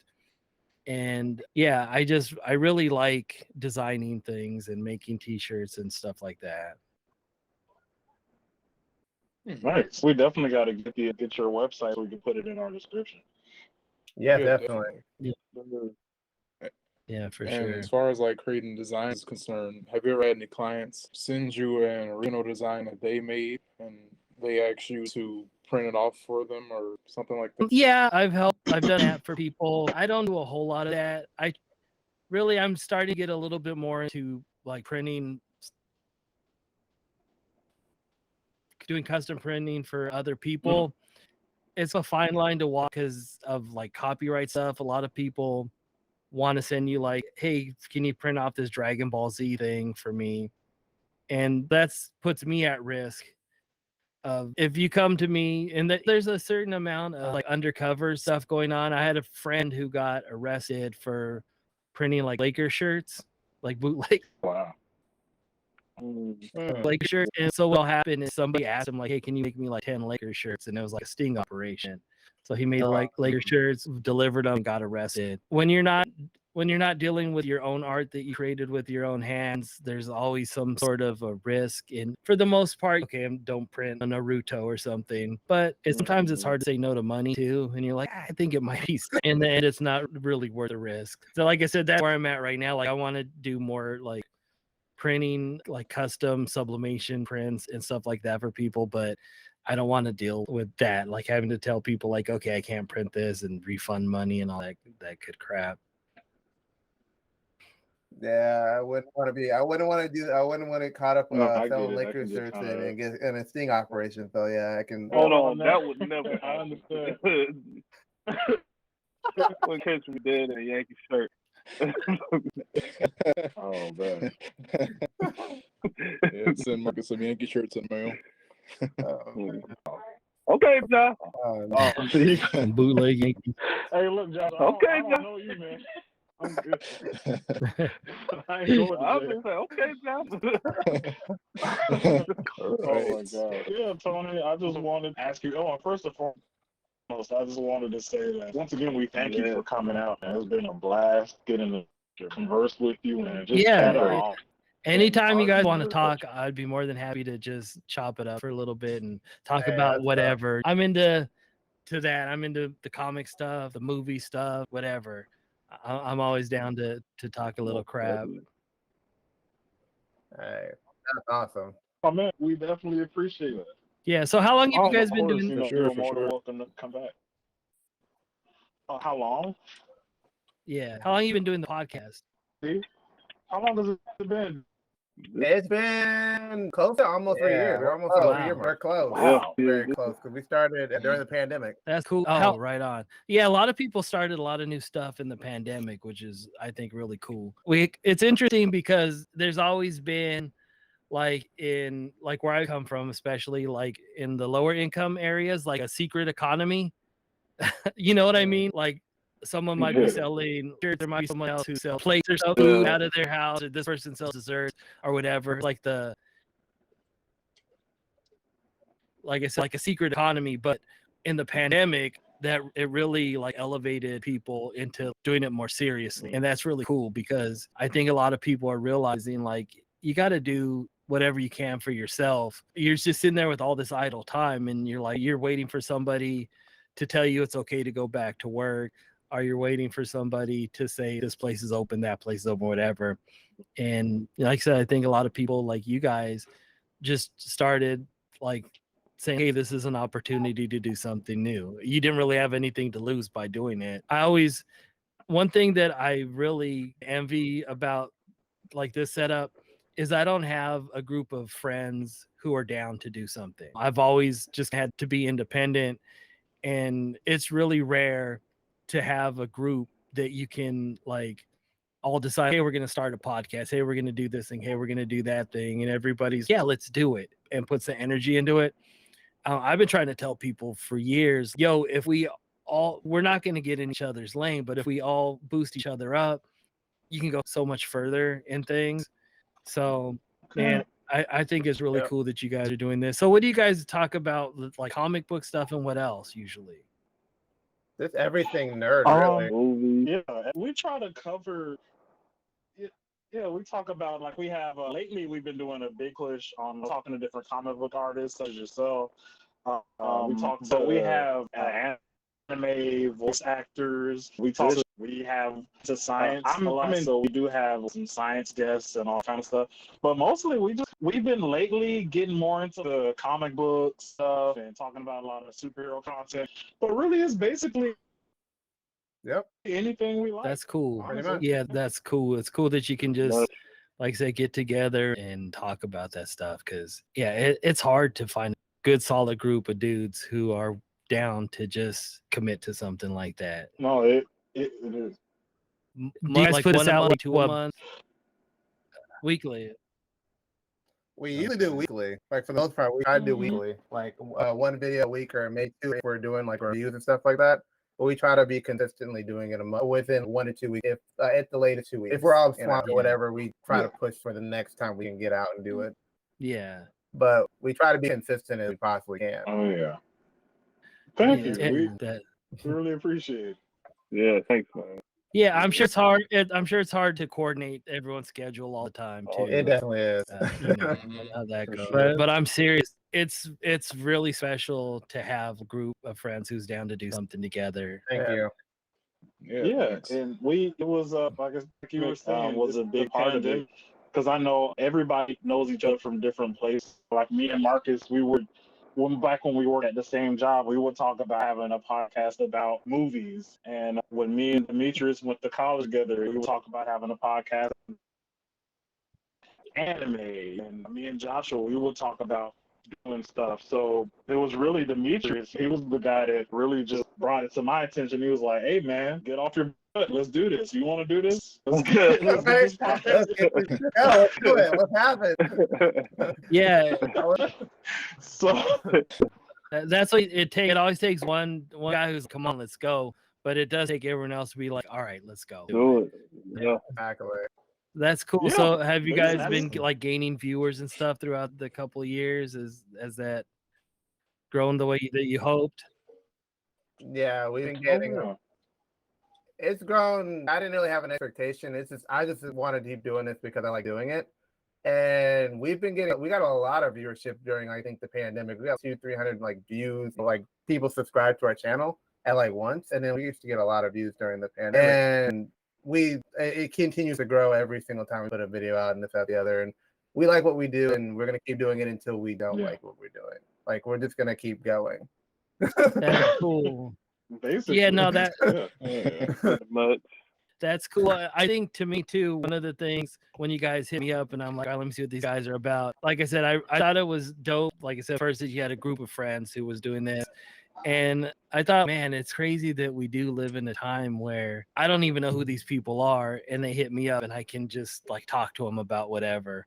And I didn't really want to know too much about what you guys did before I talk to you. I'm just like that. I don't want to have any expectations or feel like, oh, they do this or they do that. But yeah, man, this is like one of the coolest things that I got to do lately is sit here and talk to you guys. And Oh man, Thank Thank thank Hey, you thank so you. much. yeah, appreciate it. and I'm usually working, and I don't know, when you work for yourself, you're just working all the time and you don't always have a lot of people to talk to. So I'm thankful that I get to, like I said, be here with you guys and talk some shit or whatever and think about like all the comic book stuff. And I have such a hard time discussing a lot of this stuff with people because everybody's take is so like, people they get so serious Yeah. about how they feel about these Yeah. things. Just, hey, you could like it, you cannot like it. I could think something's the greatest thing and you could think it sucks, and that's cool. But I'm not trying to be mad that you don't think something's cool. I'm just like, maybe they're missing out or whatever. But people do, they Right. get so like exactly. stuck on like their takes and can't do that. Yeah, And something that's really supposed to be fun. And Yeah. exactly. Like enjoyment, people like you know.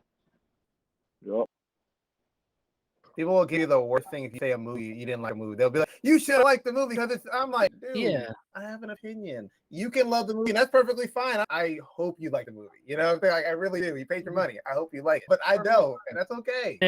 Everything's not for everybody. Exactly. And it could be the highest quality, whatever. It for some reason it just doesn't resonate. It doesn't resonate. What are you gonna do? Exactly. Exactly. Yeah, Yeah.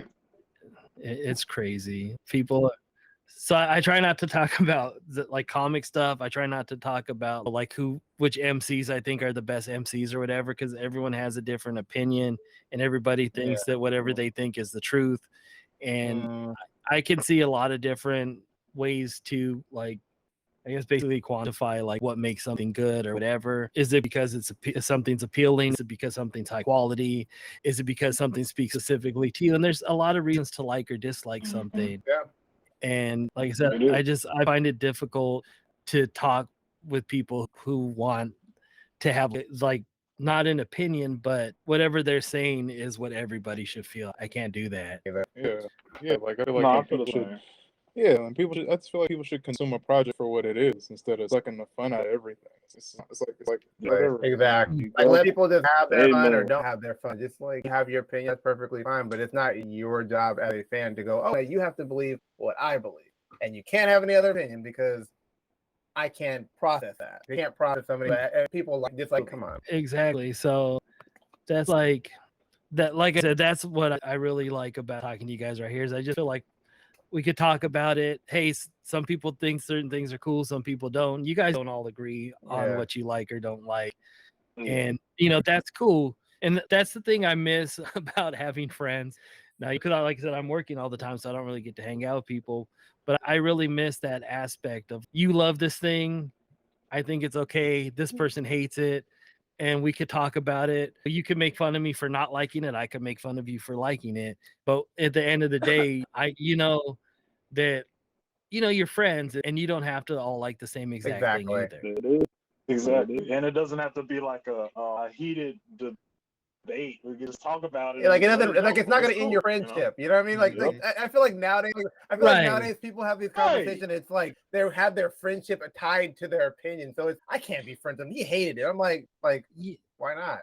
Yeah, there's plenty of things that I don't like that they like. Yeah, and, and you're like, I don't get it, right? I don't get why you like it, but whatever.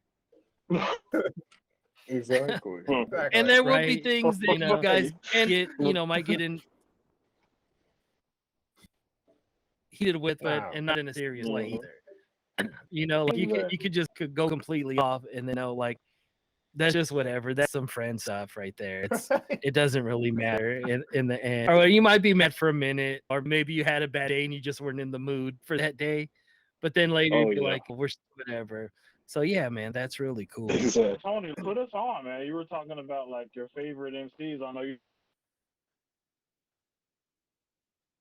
you're big on underground. I'm always trying to search for some new music. So give us a couple of All right, artists that so you've been like I said earlier, really I've listening really to been right listening now. to a lot of Czarface right now. I'm super like into the super groups Okay. right now. There's a lot of super groups of underground rap where you'll get two guys and they'll just make a project or two. Aesop Rock and Rob Sonic did this Yes. project Yes, called Hail sir. Mary. Yes, sir. Yes.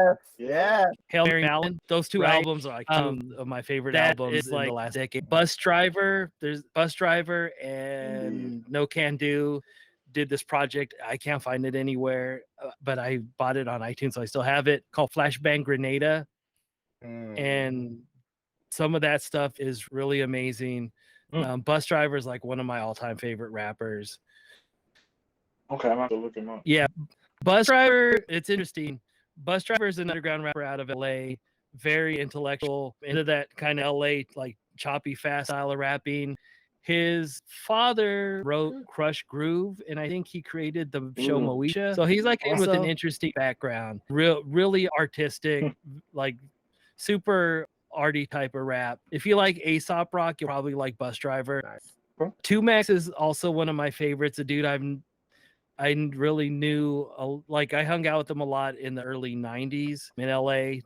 He's a Mexican rapper, like another dope underground rapper. Like I said, most of what I've been listening to lately has been that Czarface. I've really taken a deep dive into it. And if you're like into all the nerdy stuff, that album is, you're going to think like they made this album just for me, because they're talking about like comic book characters, but they're not talking about just like Iron Man and Thor. They're talking about like characters who you just haven't thought about or heard like anyone like in the mainstream talking about or whatever. And it's their whole thing is a concept, right? Czarface is, and it's the kind of like that thing. So then they do the thing with MF Doom. It's like Czarface meets MF Doom, and they're both doing their own like weird little thing. I've been listening to a lot of older stuff. I'm like a huge De La Soul fan, so they've been in rotation in like for me since '88 or whatever. So I listened to a lot of that. Jeez, I'm telling you, there's so much different like older stuff to listen to if you haven't heard. Freestyle Fellowship's like my all-time favorite group, so I've been listening to a lot of their older stuff. They don't have a whole lot, but they have some really good stuff. Jurassic 5. Yes, I love Jurassic 5. Yeah, Charlie Tuna from Jurassic 5 is like top 5 for me. And I remember seeing him. I remember seeing them at The Good Life. So in LA in the early 90s, there was this open mic spot called The Good Life Cafe in South Central LA. There's a documentary about it by Ava DuVernay. She was actually, well, like, she rapped there too. She was in this group called Figures of Speech. Wow. Really dope rap, really dumb. And anyway, so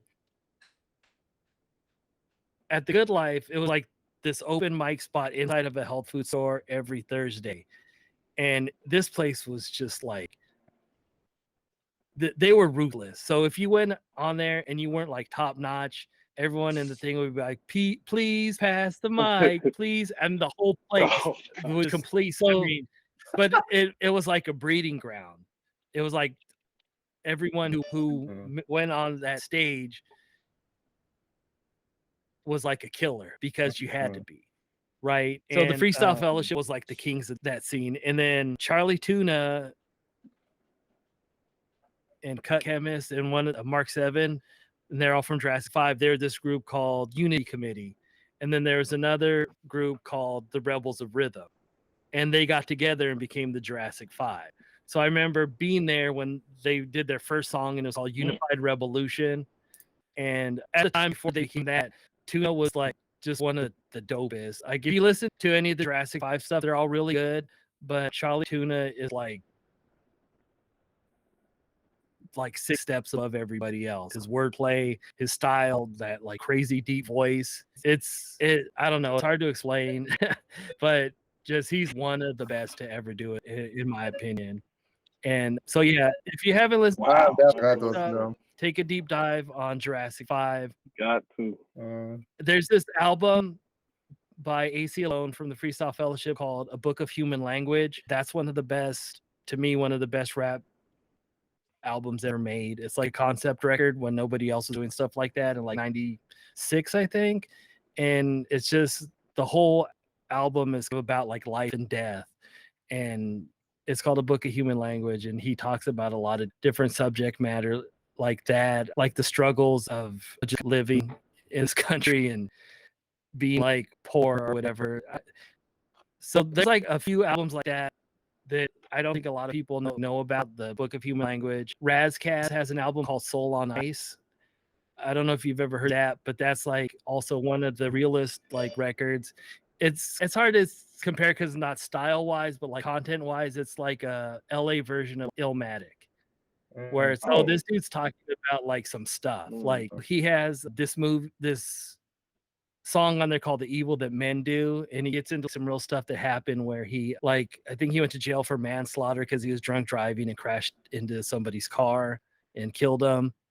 He talks about that. He talks about when he was a kid, like putting baby powder on himself to try to make his skin white. Like he says, like something like, "Cause God is white," and that's so. It's this is like some stuff that it's real. It's somebody talking about their own real experiences and stuff that you almost like embarrassing that's gotta to talk about. But anyway, so that's what that whole album. It's just like stuff like that. There's good songs and stuff too that are like little lighter and like wordplay and whatever. But it's, if you haven't listened to it, listen to Soul on Ice, listen to AC Alone's A Book of Human Language. Some stuff like I would recommend listening to Inner City Griots by Freestyle Fellowship. I'm not sure how that would play. So much has been, at the time when that came out, they were like a decade ahead of everybody else. So it was very unusual. But people, I think it's like watching Halloween or something for the first time now, where you've seen all the influence from it. Yeah, you know what I mean? And it's hard to look at that and be like, oh, okay, that's why that blew everyone's mind. There's an album called Word Power by Divine Styler from 90 or 91. And that's like probably like one of the most important records in like the LA underground rap. That kind of started the whole thing. That, okay, on the song Jump Around, that horn that plays, they bit that horn from that record from a song called Ain't Saying Nothing. That's how, like, if it's like one of those kind of things. Not a lot of people know about Divine Styler, but it's really good. I can go on and on about all this stuff that I definitely out Bus Driver at the very least. Check out Bus Driver, check out Czarface, and listen to that A Book of Human Language by AC Alone. It's like heavy, kind of dense subject matter wise and stuff. But yeah, I don't know. AC Alone probably is like my very favorite MC of all time. He's got a lot of skill, but he also says like a lot of really like thoughtful things too, on top of being highly skilled.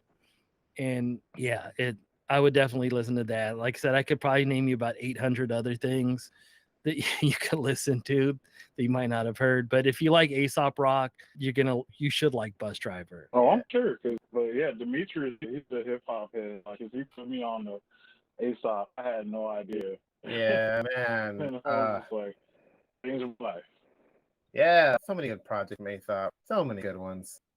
Yeah, somebody put me on to him when I first started working at Wildstorm, and he has that album Luca Tooth, I think was the first one that I heard. Yeah. And I was like, this is, I think people, it was different.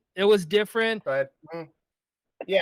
And like I said, I grew up on like the LA underground stuff, which is also very different, but it was like the New York version of that, which to me was like, it was like so foreign to my ears. Like one of the coolest things I think about the underground rap scene, especially in LA at that time, is there's all these dudes from like neighborhoods like South Central, guys who were maybe formerly in gangs, some who were still in gangs, some whatever, but they were creating like this beautiful art and looked at it as creating art. They weren't like, oh, I'm rapping to try to make some money or whatever. They were like artists, like legit artists. And there was this area in LA in Leimert Park where there's like a lot of jazz musicians, and the LA underground scene intertwined with the jazz scene.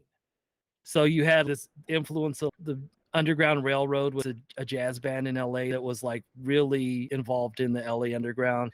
And you'll hear them playing on a lot of the underground records from that time. And so there was like this real like weird convergence of, I don't know, it was like art but it was hard. I had a really rough edge. And okay, so I remember seeing will.i.am was like a battle rapper at the time. And he was called Will1X at the time. And to see that dude, he was just like the top of that like battle rap scene. And they were signed to, and their group was called the At Band Clan, and they were like in that like De La Soul and development, kind of like hippie-ish, like bohemian rap. And but they were signed to Ruthless Records right before Ruthless Records folded. And so yeah, you had this weird. There's a time there where like you had all these different elements in LA just mixing, and it was like really an interesting time to be around and to see it. And like I said, you never knew what was going to happen. Sometimes there would be like these big huge fights where people are throwing chairs at each other and people getting whatever shots going off or whatever. But then at the same time, the next time everything would be like cool and peaceful, and you'd hear like some stuff like that you never like even imagined. Rap was a certain thing at the time, and you didn't really see many people like pushing the boundaries. A lot of styles came from this guy called Micah 9 from the Freestyle Fellowship. Like Busta Rhymes was like heavily influenced by him. You'll hear like he really pioneered like the idea of the fast rap. I'm just gonna say this is another thing I usually don't talk about because it ends up in an argument. But up until that point, a lot of the fast rap was just fast rap. And Micah 9 came from it from like he played the trumpet and he rapped like he was a trumpet. So there would be like these pitch changes and speed changes and like all these tonal things. And these, I think on the This Is the Life documentary, someone said like you hear him the first time and you're like, what is this? This doesn't sound right. And then you hear him a few more times and you're like, I need more. I need to hear more of this. Because it's just so like it's off kilter, and at the time no one else was doing that. Everyone was rapping with a certain and to hear someone like rapping fast, they're rapping slow, then they're rapping fast. I would recommend if you just want to get a sample of what like Micah 9's, there's this song. God, what the hell is that song called? Hold on, I'm gonna look it up. But there's this My friend Dad. Life or Death. Yeah, look it's a Life or Death click track version by Mike. Like you can kind of get an idea of how he like raps with this like just so much control over his voice as an instrument. Like he's rapping slow and kind of lulling you, then all of a sudden he's rapping fast, and all of a sudden he's back into this kind of like sleepy pattern, and it's amazing. And that's MICH for me H9. Okay, so that version is MIKAH and then 9, but now he's spelling it like MYKA or something. Oh, I just typed it in the chat. I see it. I found it. Okay. Okay. Yeah, I'm gonna have to listen to that. Yeah, let me know what you think when you do. Because that's. Oh no, I got you. I don't play. That's all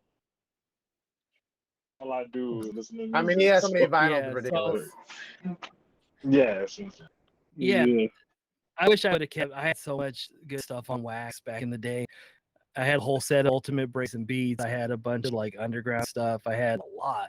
And then turntables fell out of fashion. And so I donated all of my records to a friend of mine who was a DJ, which I'm glad it got to go to somebody who really got a lot of use out of them. But it sucks now that it's coming back that you're like, damn, think of all the classics that you got rid of or whatever. I'm telling you, and that's how I am. Like, I love getting. Of course, I get regular stuff too, but I love getting like bootleg vinyls or people putting stuff together, live concert vinyls, or just some compilation of unreleased songs, that kind of stuff. I love it. Like anytime I can get my hands on there it. was this one record. There was this, or it wasn't a record. It was like digital, but I think it was DJ Shadow or Cut Chemist. What I think it was DJ Shadow, and he took a bunch of like recordings of like high school bands and stuff. Oh, what the hell was that called? And it was dope because they were playing like funk songs and disco songs and all kinds of stuff like that. And it was like it was so cool because it's like, where did he find this stuff? To first of all, and then to hear, like I said, high school kids just playing their ass off. It was really. Have you ever listened to Brain Freeze or any of those records? They did Cut Chemist and DJ Shadow. Okay, the two main ones are Brain Freeze, and the other one's called Product Placement. And what they did is they took a bunch of 45s and they mixed like an hour-long set just with 45s. What? I'm about to, okay, I'm gonna look it up. And they're, both of them are like masters at digging.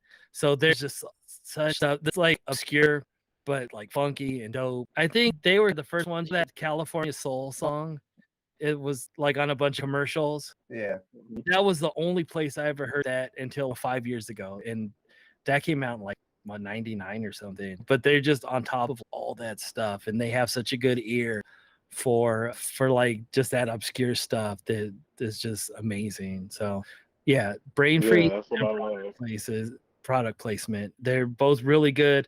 And it's just all instrumental. It's all cutting. And I guess it's in the vein of the Double D and Steinsky stuff, the lessons, like lesson 2 and all that, where they just cut like a bunch of like funky breaks and like weird samples.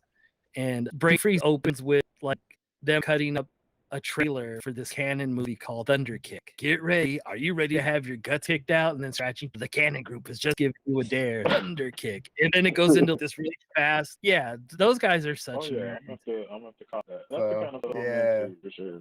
Yeah. Thunder Kicks. That's all. Yeah. Oh yeah, that's definitely.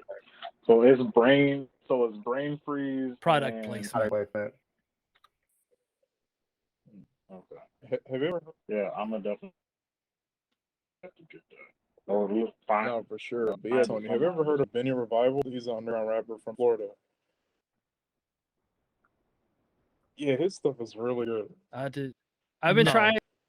Yeah. I've been trying to peep. Like, I'm not up on as much new stuff as I should be. So anytime I talk to anyone who knows anything, I'm like who, like, tell me like who I should be listening to.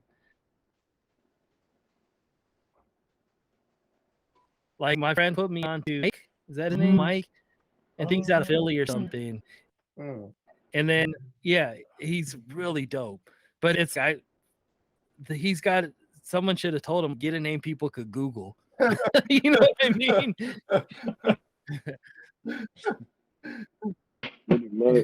Benny Revival. No, but definitely like Joshua. Definitely. Okay, do you listen to Immortal Technique?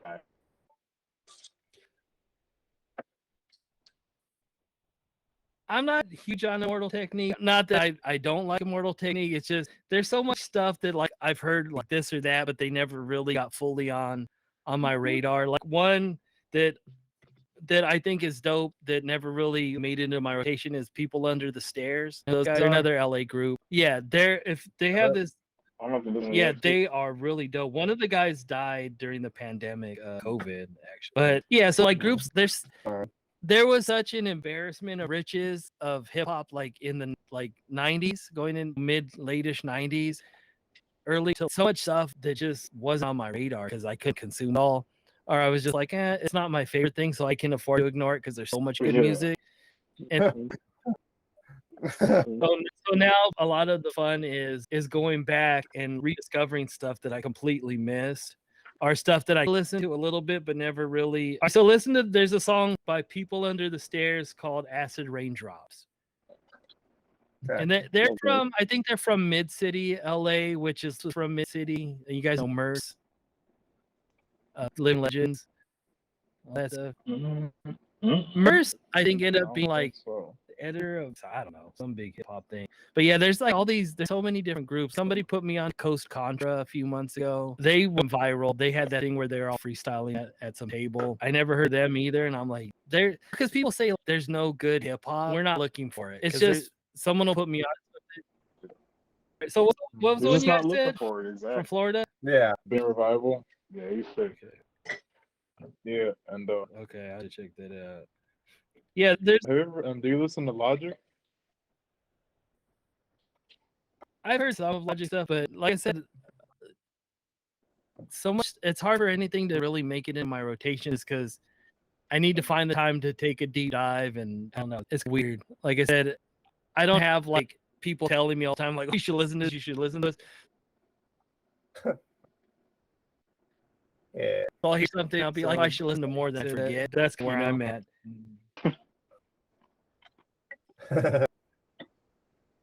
But yeah, I've been discovering like there's this dude. Okay, so there's two different groups that I completely missed in the early 90s. One is this dude called Justin Warfield. So like 92, 93, Quincy Jones's son, QD3, was like an up-and-coming producer in LA. And he produced this album called My Field Trip to the Planet 9 by Justin Warfield. And I saw the video on MTV Raps. And I'm like, yeah, this is cool, but it just wasn't like quite good enough to keep you interested. Yeah. I'm listening to Tribe Called Quest. I'm listening to all this, and if it's not that good, like I don't care. I mean, I hate to be like that, but this just like I said, it was like that's how much good stuff was out there. That if it wasn't that good, who cares? I recently re-listened to it, and it was really ahead of its time, but I completely missed it, and I would recommend that one. And I went and listened to this group called Blood of Abraham. And they're another rap group out of LA, and they're two Jewish dudes, I believe. And their record is really dope and really like I remember hearing about them and just hearing some stuff, but never really sitting down and listening to it. And their record from then is really good, and it's amazing how much good stuff got missed. I remember someone handing me this comic book with with like a single in it or like a sampler tape by this rapper called Crustified Dibs. And it turned out to be R.A. the Rugged Man, that is. And I was like, at the time, I'm like, what the hell is this? Crustified Dibs. And he had a full comic book and everything.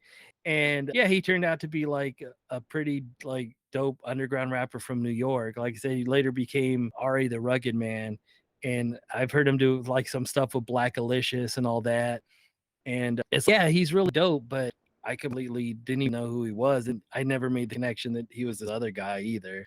So yeah, man, there's so much out there that whether if you're a fan of hip hop, there's a lot, and you say all the music's whack, there's a lot of stuff that you're missing now. There's a lot of stuff that you don't even know about.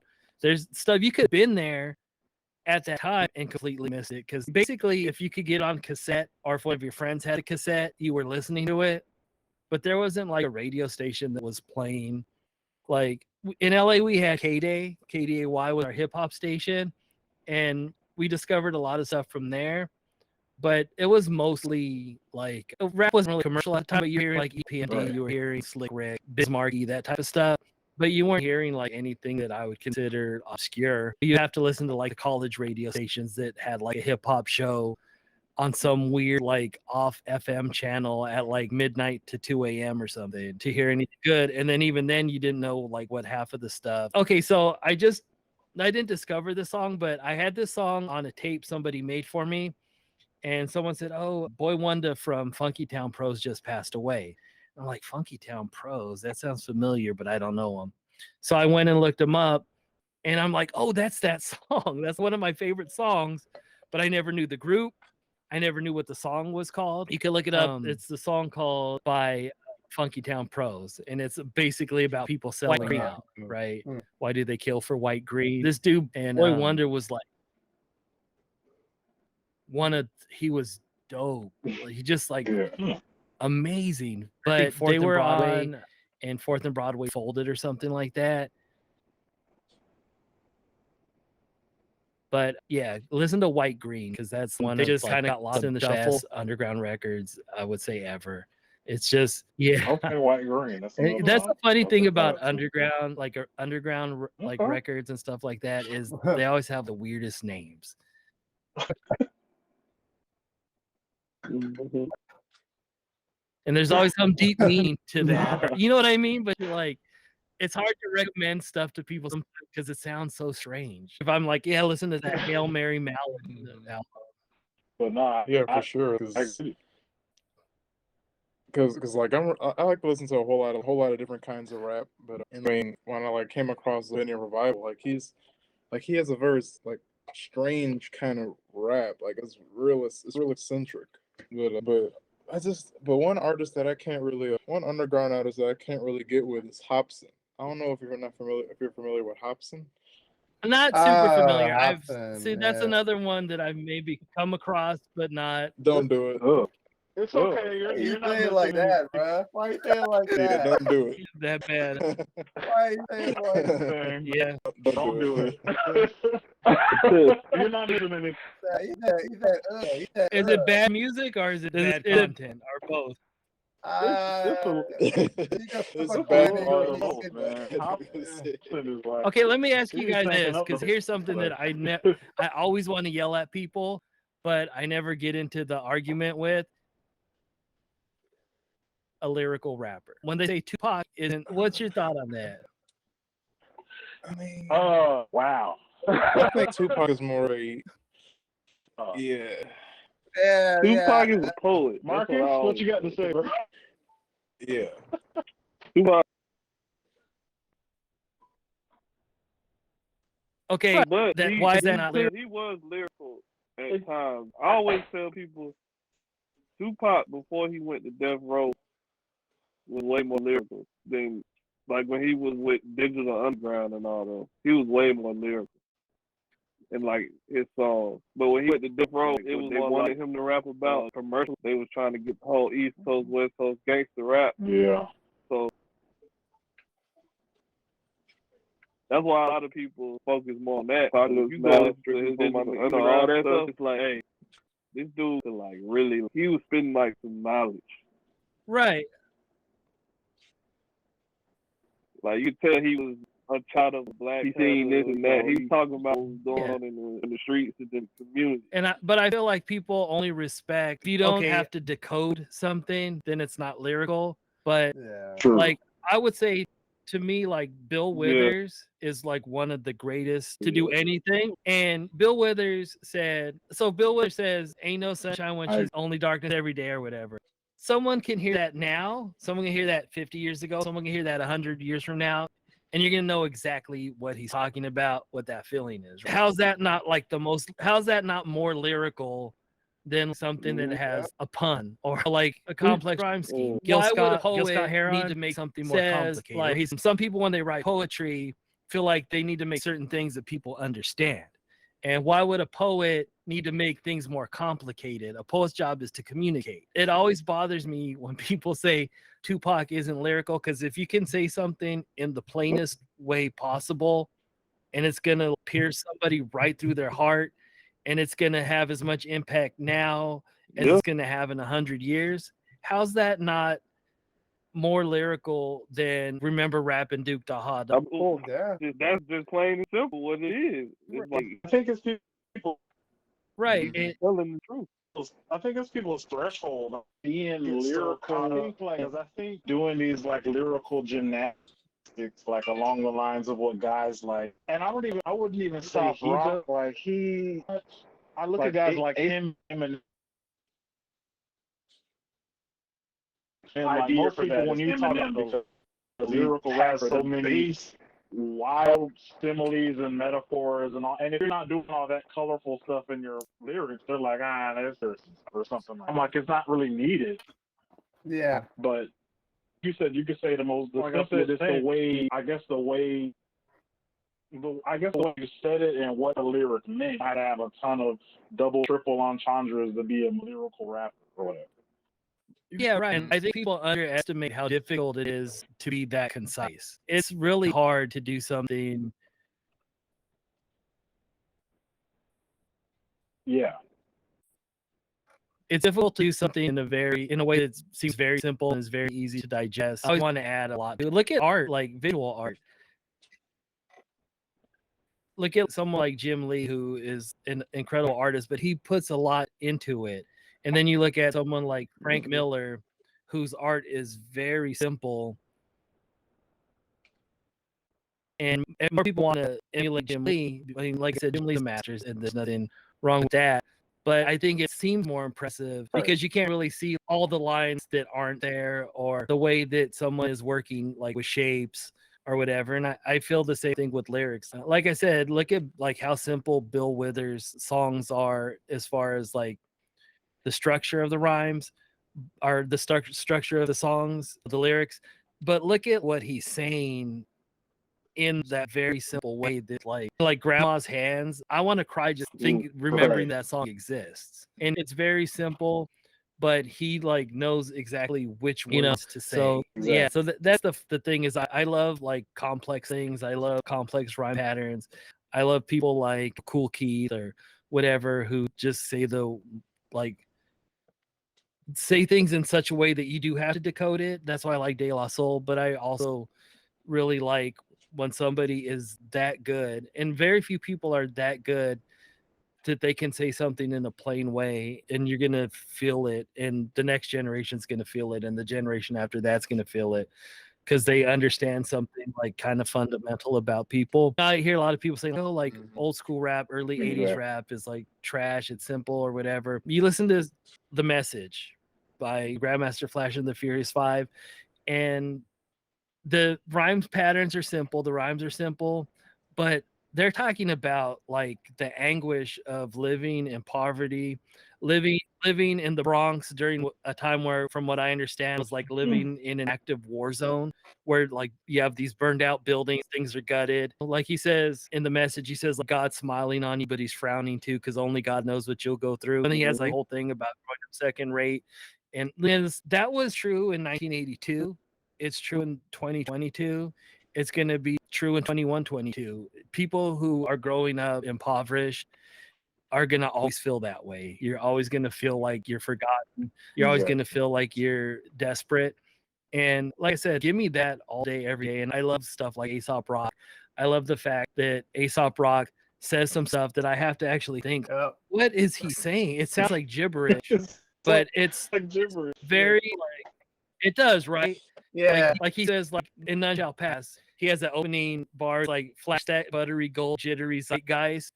But what he's saying is you're flossing for something that's in the now that's like fleeting. But it just sounds like a bunch of nonsense words, but it's not. And I think Posdnuos from De La Soul was like the pioneer of that. Cool Keith too. But like if you listen to Plug Tune In or something like that, it's the same thing where he goes like answering any author service prerogative, phrase positively, I'm a quitters. I don't know what that means, but then you think, oh, he's talking about like when someone steps to you and then you battle and whatever. And it actually does mean something.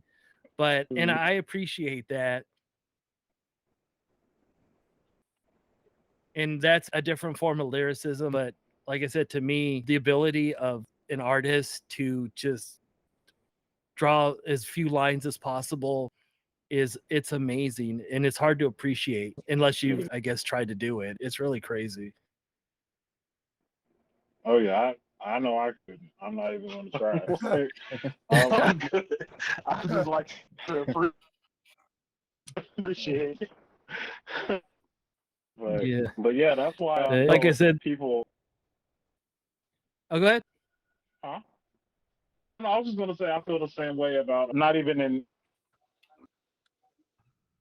hip hop music, but I tell a lot of people that because I just love, like you said, you say a lot with not too many words. He wrote songs like little haikus, and a lot of them didn't even have a first verse or a second verse. But I just he was a lot with not a lot of. It like I said, there was that he a whole huge amount of lyrics. I just herald him like as one of the songwriters. But it's hard to explain to people like how that, like why I think people think that they need so much more than that. But that's, so for me, that's kind of like my curse is I do see like why people like certain things, but it's like there's so much out there, and if you look at things from every angle, it's hard to take anyone seriously when they're like, yo, who's the best rapper, this rapper, that rapper. And like, how could there be a best in something where everybody brings something completely like different to the table? If you want to say who's the rapper, a lot of variables. Yeah, if you want to say account for like general appeal and record sales and all that, then yeah, I guess you could pick somebody to be the best. But there's just so many different people with so many different skill sets. Do I think Aesop Rock should be everybody's favorite rapper? No, probably not. I would have a hard time saying that there's many people who I find to be more lyrical than him. But then again, he doesn't write songs that appeal to a lot of people. So maybe someone who's less lyrical, who writes songs that appeal to more people, are better in a way. But then again, maybe there's someone who writes songs that speak to a certain group or speak about something political or whatever. Yeah, it's crazy. And I always want to get in those arguments, but I'm like, I'm just going to just sit off to the side and let people like argue about nothing, because there's just so much. So there's so much to appreciate. Yeah, exactly. And everyone has their thoughts about who's the best. Like I said, it's just amazing, like how much like stuff is out there that you haven't even heard. Just talking to you guys, I'm like, okay, I got something new to look up when I get off this call, and maybe I'll like it. Maybe I'll think, you know, maybe it won't be my cup of tea, but I think it's dope that you have something that you like, someone who you like, who's different, who like resonates with you for some reason, and that's cool. But like, I don't get Lil Wayne, and I'm not saying that he's like terrible or anything. It just, he doesn't bring anything to the table that like resonates with me, or that I feel is I've never heard this before. And it's just one of those things. And hey, if Lil Wayne's your favorite rapper, that's dope. Enjoy every bit you can. But like I said, for me, there's just other stuff that I like better, and stuff that I would rather be listening to. And it's like that with movies, and it's like that with everything. I just feel like you have your own taste. There's obviously some things that are bad, but you know, hey, sometimes you could even enjoy a bad movie for whatever reason. One of the movies that I really love that's terrible is Grease 2, because when I was like in, I don't know, I must have been like 6th or 7th grade, and it came on HBO like every day in the summer. And so I saw it like a million times, and I'm like, this movie's like terrible. It's one of the worst movies, but I love it too, because I saw it every day when I was a kid, and it makes me think of that time when I didn't have to worry about anything but going on a plane and stuff. And I understand it's a bad movie, and I understand that most people shouldn't like it, but hey, I love it. So Right. what are you gonna do? Exactly. You're just gonna love what you love. Exactly. Like I agree with you. I actually have a recommendation for you. And it was kind of the same thing for me and my brother growing up. Well, just watching like Adult Swim when we were younger. Remember The Room, Josh? So like that. The Room's like, a classic. It's a horrible movie. Yeah, it's like I think so. Yeah. horrible movie, but I loved it. Yeah, I have it on Me DVD. and my brother, so we used to. You actually have it? Yeah, I have it on DVD. I have The Room. I have this movie called Most Vertical Primate about a monkey who skateboards. Teen Wish. That sounds horrible. That idea sounds like It's actually the second movie in a series. So the first one is Most Valuable Primate, where he's a hockey player. He's a professional hockey player who's a monkey, or a chimp or whatever. And then the second one, he learns how to skateboard, and he's the most vertical primate. And I think there was a third one too, but I've never seen that, where he like snowboards or something like that. And yeah, I love that kind of stuff. Just to sit back and watch like a terrible Birdemic. Have you seen Birdemic? Yes. Birdemic. It's the best. Yeah, I have. Oh my god. Something like, to me, like those kind of movies that are made like very earnestly. Yes. You could tell like, the person who made it really loved what they're doing, but they just were no good at it. I love that.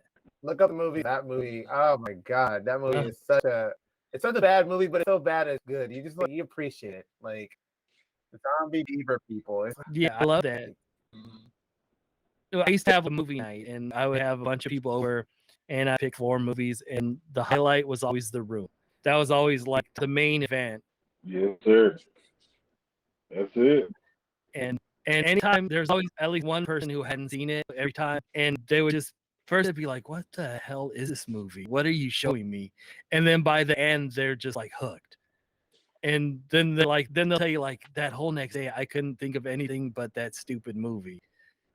I'm telling you, that's it. Like me and my brother, like we just walk around the house.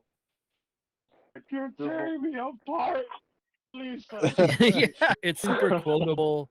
And like I said, the main thing is everyone's trying their best and it's just terrible. But yeah, that's one of my favorites. It is The Room. I haven't watched it in a minute, but I bought it on DVD like about 10 years ago, I think. And man, I had so many people like just tell me like, oh my God, I can't believe you showed me that movie. Now it's like one of my favorite things to show people. And it's like a virus. Like you show it to somebody and then they have to show it to somebody because you're always like, you're never gonna believe, you won't believe this.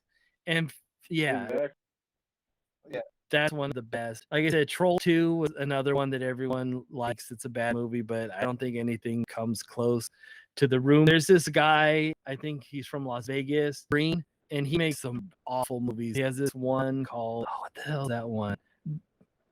Fateful Findings. It's the name of his movie. And he's like the world's greatest hacker or something, and he's going to take down the entire government.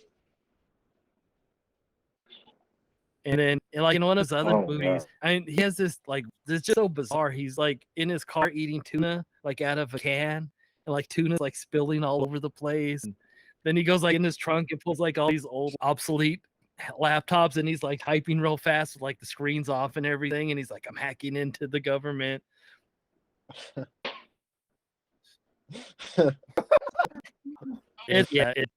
His name is Neil Breen. Look up Fateful Findings. It's bizarre. Fateful And Findings. That's the thing with us. I love horror. Yeah. And he's like the only dude I think who could hang with Tommy Wiseau in The Room on the best and just being terrible. And I think the first Birdemic was like that. Yeah. And then I watched the second Birdemic. The dude on the second one like thought he was in on the joke, and it just made it bad. It's like I said, there has to be kind of like Sharknado. Yeah. There has to be that earnestness. You can't just make it happen. Something like, it's not a bad movie. It's a really good movie. Michael Jai White, Black Dynamite. Exactly. He is so good at parodying that stuff. He makes it. It's a good movie that is dressed up as a bad movie. It's in no way a bad movie at all. That takes a lot of skill. But like when someone makes a bad movie, and then they're like, "Oh yeah, I was just doing it for laughs," and then they try to be funny in the next one, it's a disaster.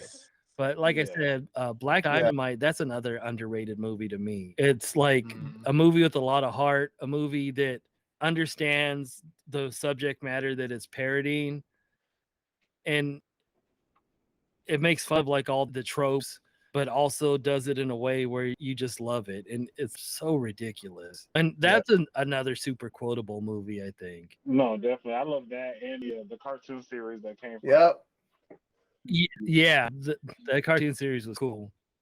And it was different. Like I said, that's a movie that I don't think it gets nearly enough credit at all. You hardly hear anyone talking about it, but it's hilarious. I can, like, if I walked upstairs and someone's, oh, I'm watching Black Dynamite, I'm gonna sit down and watch it. It's that good. No, seriously. And even in that vein, I feel like another movie that people say is a bad movie, it did okay for its time, but another Michael Jai White movie that I think was really ahead of its time was Spawn. I'll die on that too. Like the animation in that movie, like as far as what they were doing, superhero movies would eventually become with Spider-Man, like to predate that, it was awesome. Yeah, I remember going and seeing that in the theaters, and everyone hated it, and I'm like, I liked it. The effects weren't great. The effects weren't great, but what movie at that time had good effects?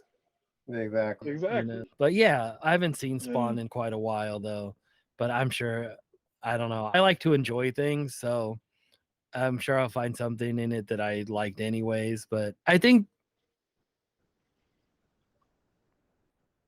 people weren't ready for them telling a different kind of story like that either. Because I would say of all the like early Image stuff, Spawn was the only thing that didn't feel like a bootleg version of something else. Yeah. I love Wildstorm to death, but Wildcats was basically the X-Men, and the Rob Liefeld stuff was all X-Force, and everything was basically something else for the most part.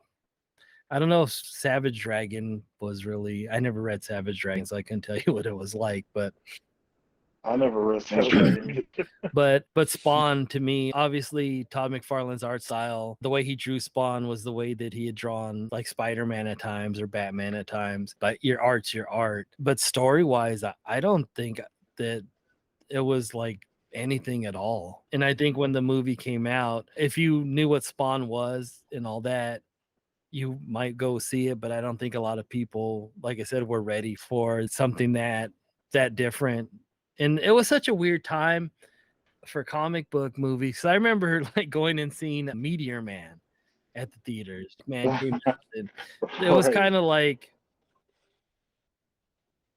nobody really knew how to make a first. No one really knew how to make a superhero movie for the most part, and nobody knew how to make a superhero that wasn't like Batman or Superman. And so the Spawn. Do you remember like when the Spawn cartoon came out on HBO?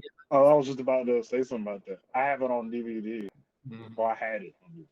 And yeah, that was like mind blowing to me at the time. And I know like you look at it, it's like limited animation and stuff. It's not super slick, but I thought it looked great. Keith David as the voice of the Spawn. I'm one of the best voices of all time, right there. Yeah, that's another guy he could be like funny as hell. He could be intimidating. He can do it all. Keith David.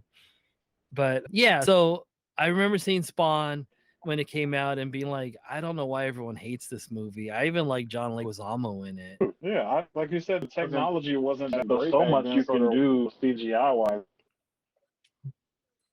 But like I said, I think they working with what they had. It wasn't awful. And I think I was and my parents were like cool enough because I got that as a present for my I think 13th birthday or something. So my parents were cool enough to let me watch something like that as a kid. That's where I got my love of stuff. Yeah, I was just telling my wife that my daughter's 9 years old and I don't let her watch anything. You know what I mean? Anything that's not specifically for kids. But I was like 8 and my dad picked me up from school and took me to see Stir Crazy, that movie, Gene Wilder and Richard Pryor. Gene Wilder, yeah. I'm like, I was like 7 or 8 and my dad's taking me to see that. I hated horror movies at the time, but he made me go see Friday the 13th Part 3 when I was that age. Cheech and Chong. I was watching all that stuff when I was a little kid. And like I said, my daughter's 9 and I don't know, you could watch Sesame Street. No, not that bad. You know what I mean? I don't let her watch anything like that, but I grew up watching all that crazy stuff. I remember taking my sister's kids when they were like 7 or 8 to go see Jackie Brown. Oh man. They loved it. My sister let them watch whatever. And that's not in a bad way. She just really thought they can learn like what's out there and whatever. And we could talk to them and make sure that nothing's like scaring them or anything. But I don't know. I think like maybe it's a cultural thing. Like I said, I was always allowed to watch all kinds of crazy stuff. Nothing like super like over sexual or anything, but like action movies or horror movies or like I said, comedies that like stuff with Richard Pryor, Porky's or something. Yeah, they're crazy. I remember watching Porky's and not really understanding 3/4 of what they were talking about in that movie. Being a kid and you're just like, I don't know what any of this stuff means. You laugh at doing some ridiculous stuff. But like I said, with my daughter, I'm super like overprotective. You're lucky that you got to see all that stuff. Or I don't think I'll let her see Deadpool. Oh man. I understand. Yeah. I definitely understand. But that's how my mom was. She's still like that. But yeah, when I was younger, not so much Joshua, but man, we would watch Simpsons and I was like, what, like 12, 11, whatever, Simpsons. I think I watched Animal House for the first time when I was like 13, something like that. All kind of stuff. Like she's just cool mom. Yeah, pretty much. And like with me, I would watch some of that stuff with Chad and our parents. And a lot of times I'll just be like, well, yeah, it's this channel, but they have this show called Family Guy. But Family Guy is a cartoon. And Robot Chicken it's a show about action figures. So I just kind of ran game on him a little bit. It probably didn't work. I don't think it worked. You It thought probably you didn't did. Yeah, Right, you thought you did. work. Right. they're probably like whatever. Okay, sure. Yeah, at some point, do any of you have kids or anything? No. Nah. Okay, so at some point, if you ever have kids, then you realize that there's times where you're like, I don't care, just do whatever you want. I need 5 minutes to, like, you want to watch The Simpsons? I don't care. I need some quiet. I need Right. some time for myself. But yeah, it's really cool. Like, my daughter's like super into like geeky stuff, so I'm trying to Cool. get her into like comic book characters and all that, and she's like super into video games, which is weird. But like I said, so I'll go and we saw like the Sonic movie and Detective Pikachu and all that kind of stuff. And Oh, cool. she's trying to learn coding and stuff like that next. So like I said, it's cool That's what's up. to have a kid, because I was a different kind of kid. And my dad was like very into like manly things, I guess you'd call it, sports, and like I said, he's a Vietnam vet and was into being tough and whatever. And that I just wasn't like that. Like, I like art, I like music, I just whatever. And I think he had a hard time like relating to me in that way and vibing. And so being like someone who's into like nerdy stuff and artistic stuff, having a kid who's like creative and into that kind of stuff, it's interesting because you get a different perspective. And it's like in areas where, especially me growing up in the 80s and stuff, where that stuff, it wasn't just like down upon, it was almost like, what's wrong with you? And parents actively pushing against that. So it's interesting now being a parent and being able to like nurture that and foster that and be like, yeah, whatever you're into, be into. And as long as you're not like doing something Agreed. illegal or whatever, something immoral, Hurting I don't, anybody or yourself. yeah, I might not get it, but I don't have to get it as long as it's the thing that you want. And like, I'm finding myself constantly having to be like, don't do the thing that you think I want you to do, the thing that you want to do, and then tell me about it.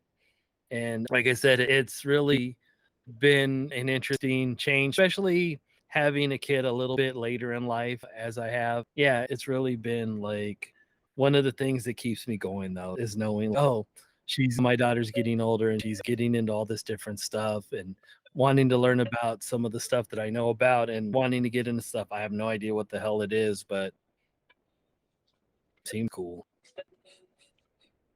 That's cool. That's cool. Yeah. I'm definitely glad to hear that. Totally. So is she big on, does she know like a lot of the comic books that you've done and all that kind of stuff? No, she seems very unimpressed by that. Oh man. She's just like, whatever. I'll say, oh, hey, I'm working on this or that, and she'll just be like, oh, whatever. And I'll try to show her, and she's just okay. She's like, nah. So, and then she'll show me like her. How it is. Yeah, at some point, maybe she'll be like, when she gets older, she'll be able to appreciate it. Exactly. She's into her own thing, and she's always like doing some kind of weird art or something, and I try to help her. She acts like that's like the worst possible. She'll be trying to draw something on the computer. I'll say, hey, let me show you how to do that. And she'll leave me alone. I know what I'm doing. I'm like, okay. I guess that's what it's like being a kid, though, is you don't really appreciate your parents in that way. You know what I mean? Like, I remember like being like a teenager and just being completely like, oh my God, the thought that like someone, like a friend of yours might see you with your parent or something like that. It was like a nightmare. Yeah. Nobody else has parents. I remember like I don't know if they have them everywhere, but in California we had a store called Pick and Save. And it was kind of like the dollar store type of thing where it was like cheap. Everything was like dirt cheap and low quality. But I remember like my mom would go there and she'd be like, I need you to come with me to Pick and Save. And I would just be completely like, oh my God, if I see anybody, I'm going to be completely like flabbergasted. And then she'd be like, if you're at Pick and Save and you see somebody, guess what? They're at Pick and Save too. So what are they going to say? But when you're a Right. kid, you don't think about that. You're just like, oh my God, this is gonna be the worst thing that ever happened to anybody. Yeah. No, you don't see that at all. So. Exactly. So I guess so when she's older, she'll understand. She'll see it. Yeah, and I'm very like it doesn't bother me anyway because I understand that. I'm like, oh, that's just part of being a kid, and I know in other ways Yeah. she is like a super daddy's girl. It's just when she's like creating or whatever. Apparently, I really don't know what I'm talking about and can't offer any help when it comes to digital art. It's just like I said, that's how it is. Yeah, for sure, for sure. But yeah, we would talk about all kind of great stuff. But definitely, as a closing remark, what's like some good advice that you have for someone that's trying to not only get into comics as maybe a colorist, but also be an entrepreneur,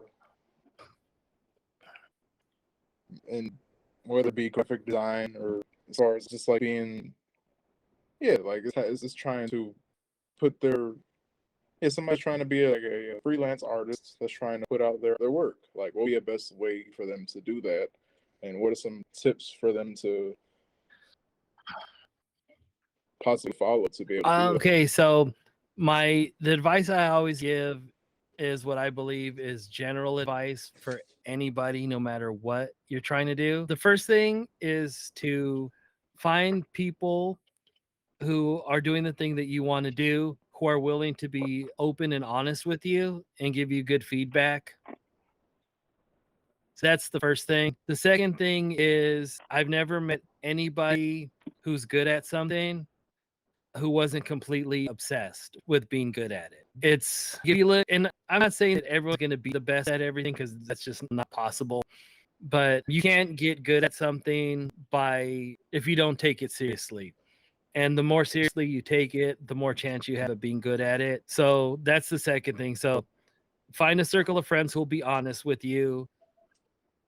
Dedicate yourself to the thing that you want to do. Once you do those two things, you need to make it a habit to do something in that every single day. And you can take a day off sometimes, but if you want to be an artist, if you want to have a podcast, when you're not recording your podcast, you should be like learning about things that you can do to make the quality of your podcast better, things you can do to promote your podcast, things you can do to interact with your audience in your podcast. And the same thing goes for like visual art or making t-shirts or whatever. And then the last part of it is once you put that all into practice, you need to start getting really honest feedback and you have to take your feelings out of it. That's like the hardest thing to do is to take your feelings out of things. And it's the reason why I think a lot of people don't really get started. And the reason why a lot of people don't promote themselves once they get started. And a lot of reason why a lot of people don't put themselves out there. You guys hit me up. And I'm sure like when you ask people, you already are expecting them to say no. And you do it anyways. Because you have to take your feelings out of it. You can't get your feelings hurt every time someone says no. You can't get your feelings hurt every time someone says, you guys are not good at podcasting. Your art's not good. Your beats are whack, whatever. Because no matter how good it is, somebody's going to think that anyways. But at the same time, if you have somebody who you trust and they say, you guys, when you do podcast, your energy's low, or you're not asking the right questions. Maybe if you ask these questions, or maybe if you did this, and this, it could get your guests to open up more. Or if you were whatever, it's the same thing with art. Like you need to work on your anatomy here, or your layouts are good, but your use of negative space is bad, or anything like that. You have to be willing to hear that and listen to that and fix that. And like I said, I feel like I'm all over the place, but it's no matter what you're doing, it's the same. Find a good circle of people that you trust. Dedicate yourself to doing the thing and be diligent. Make sure that you make it a habit to do that thing. And then once you're doing all those, make sure you're getting good, honest feedback. And again, take your feelings out of it. You can put your feelings into your work, into what you're doing, But if you get your feelings hurt easily, it's hard to do any sort of creative endeavor or something where you are like running your business or something like that, because so many times you just have to push that down and swallow it. And yeah, sometimes it does suck. And sometimes somebody who you really like or look up to might think your stuff is terrible. And yeah, it feels bad. But at this, like I said, like we were just talking about Tupac earlier, not everybody likes Tupac. And to some people, he's one of the greatest poets of our time. It's just those things. And like I said, I think no matter what you're doing, whether you're an artist or a podcaster or a chef, or you want to be a pilot or whatever, doing all those things will get you to where you want to go, or they'll give you the best chance at getting where you want to go, because you've taken control of every aspect you can take control of. And some of it is fate, and some of it is luck at times. But like they say, the more you prepare, the more likely you are to get lucky. You make your own luck.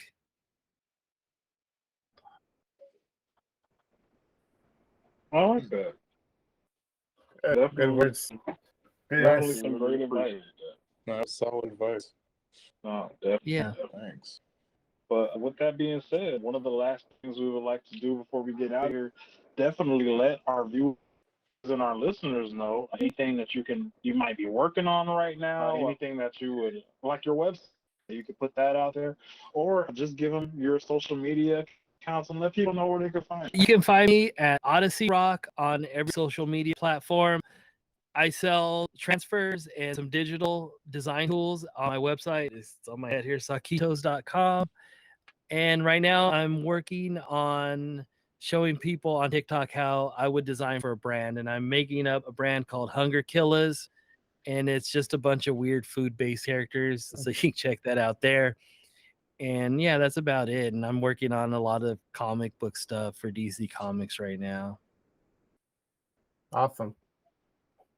Awesome. Dope, So for all of our man. viewers and listeners out there, we will put all of Tony's information, of course, in the description below. And all right, guys, you can catch us every week on our website, and that website is squaretablepod.fandomnet.com. Go ahead and pay that website a visit, guys, because it's got all of our podcasts on there, including this one, and everybody from Fandom Lim, they got a podcast as well, so you can go ahead with their content. And one more time, guys, that website is squaretablepod.fandomlim.com. You can catch us on YouTube, and if you like the video, smack the like button, share the video, comment on the video on anything that we talked about in this video, whether it's a movie, whether it's rap, whether it's anything. Actually, we'll all be down there to talk about it and give you feedback. And keep it very civil. Keep it civil down there. I know we're gonna have a lot of people that are comic book fans that want to say, "Oh, my movie's great," and The Boys is this, that, the other. But just keep it civil. Keep it nice, so we can all agree. Yeah, especially the hot Yeah, especially the hot especially yeah, the thank you, because we, the notification bell. Yeah, all right, hit the notification bell underneath. On the right side of the video to get notified of the video and the future videos, and follow us on our Facebook group. But follow us on Instagram and Twitter. Yes. And yeah.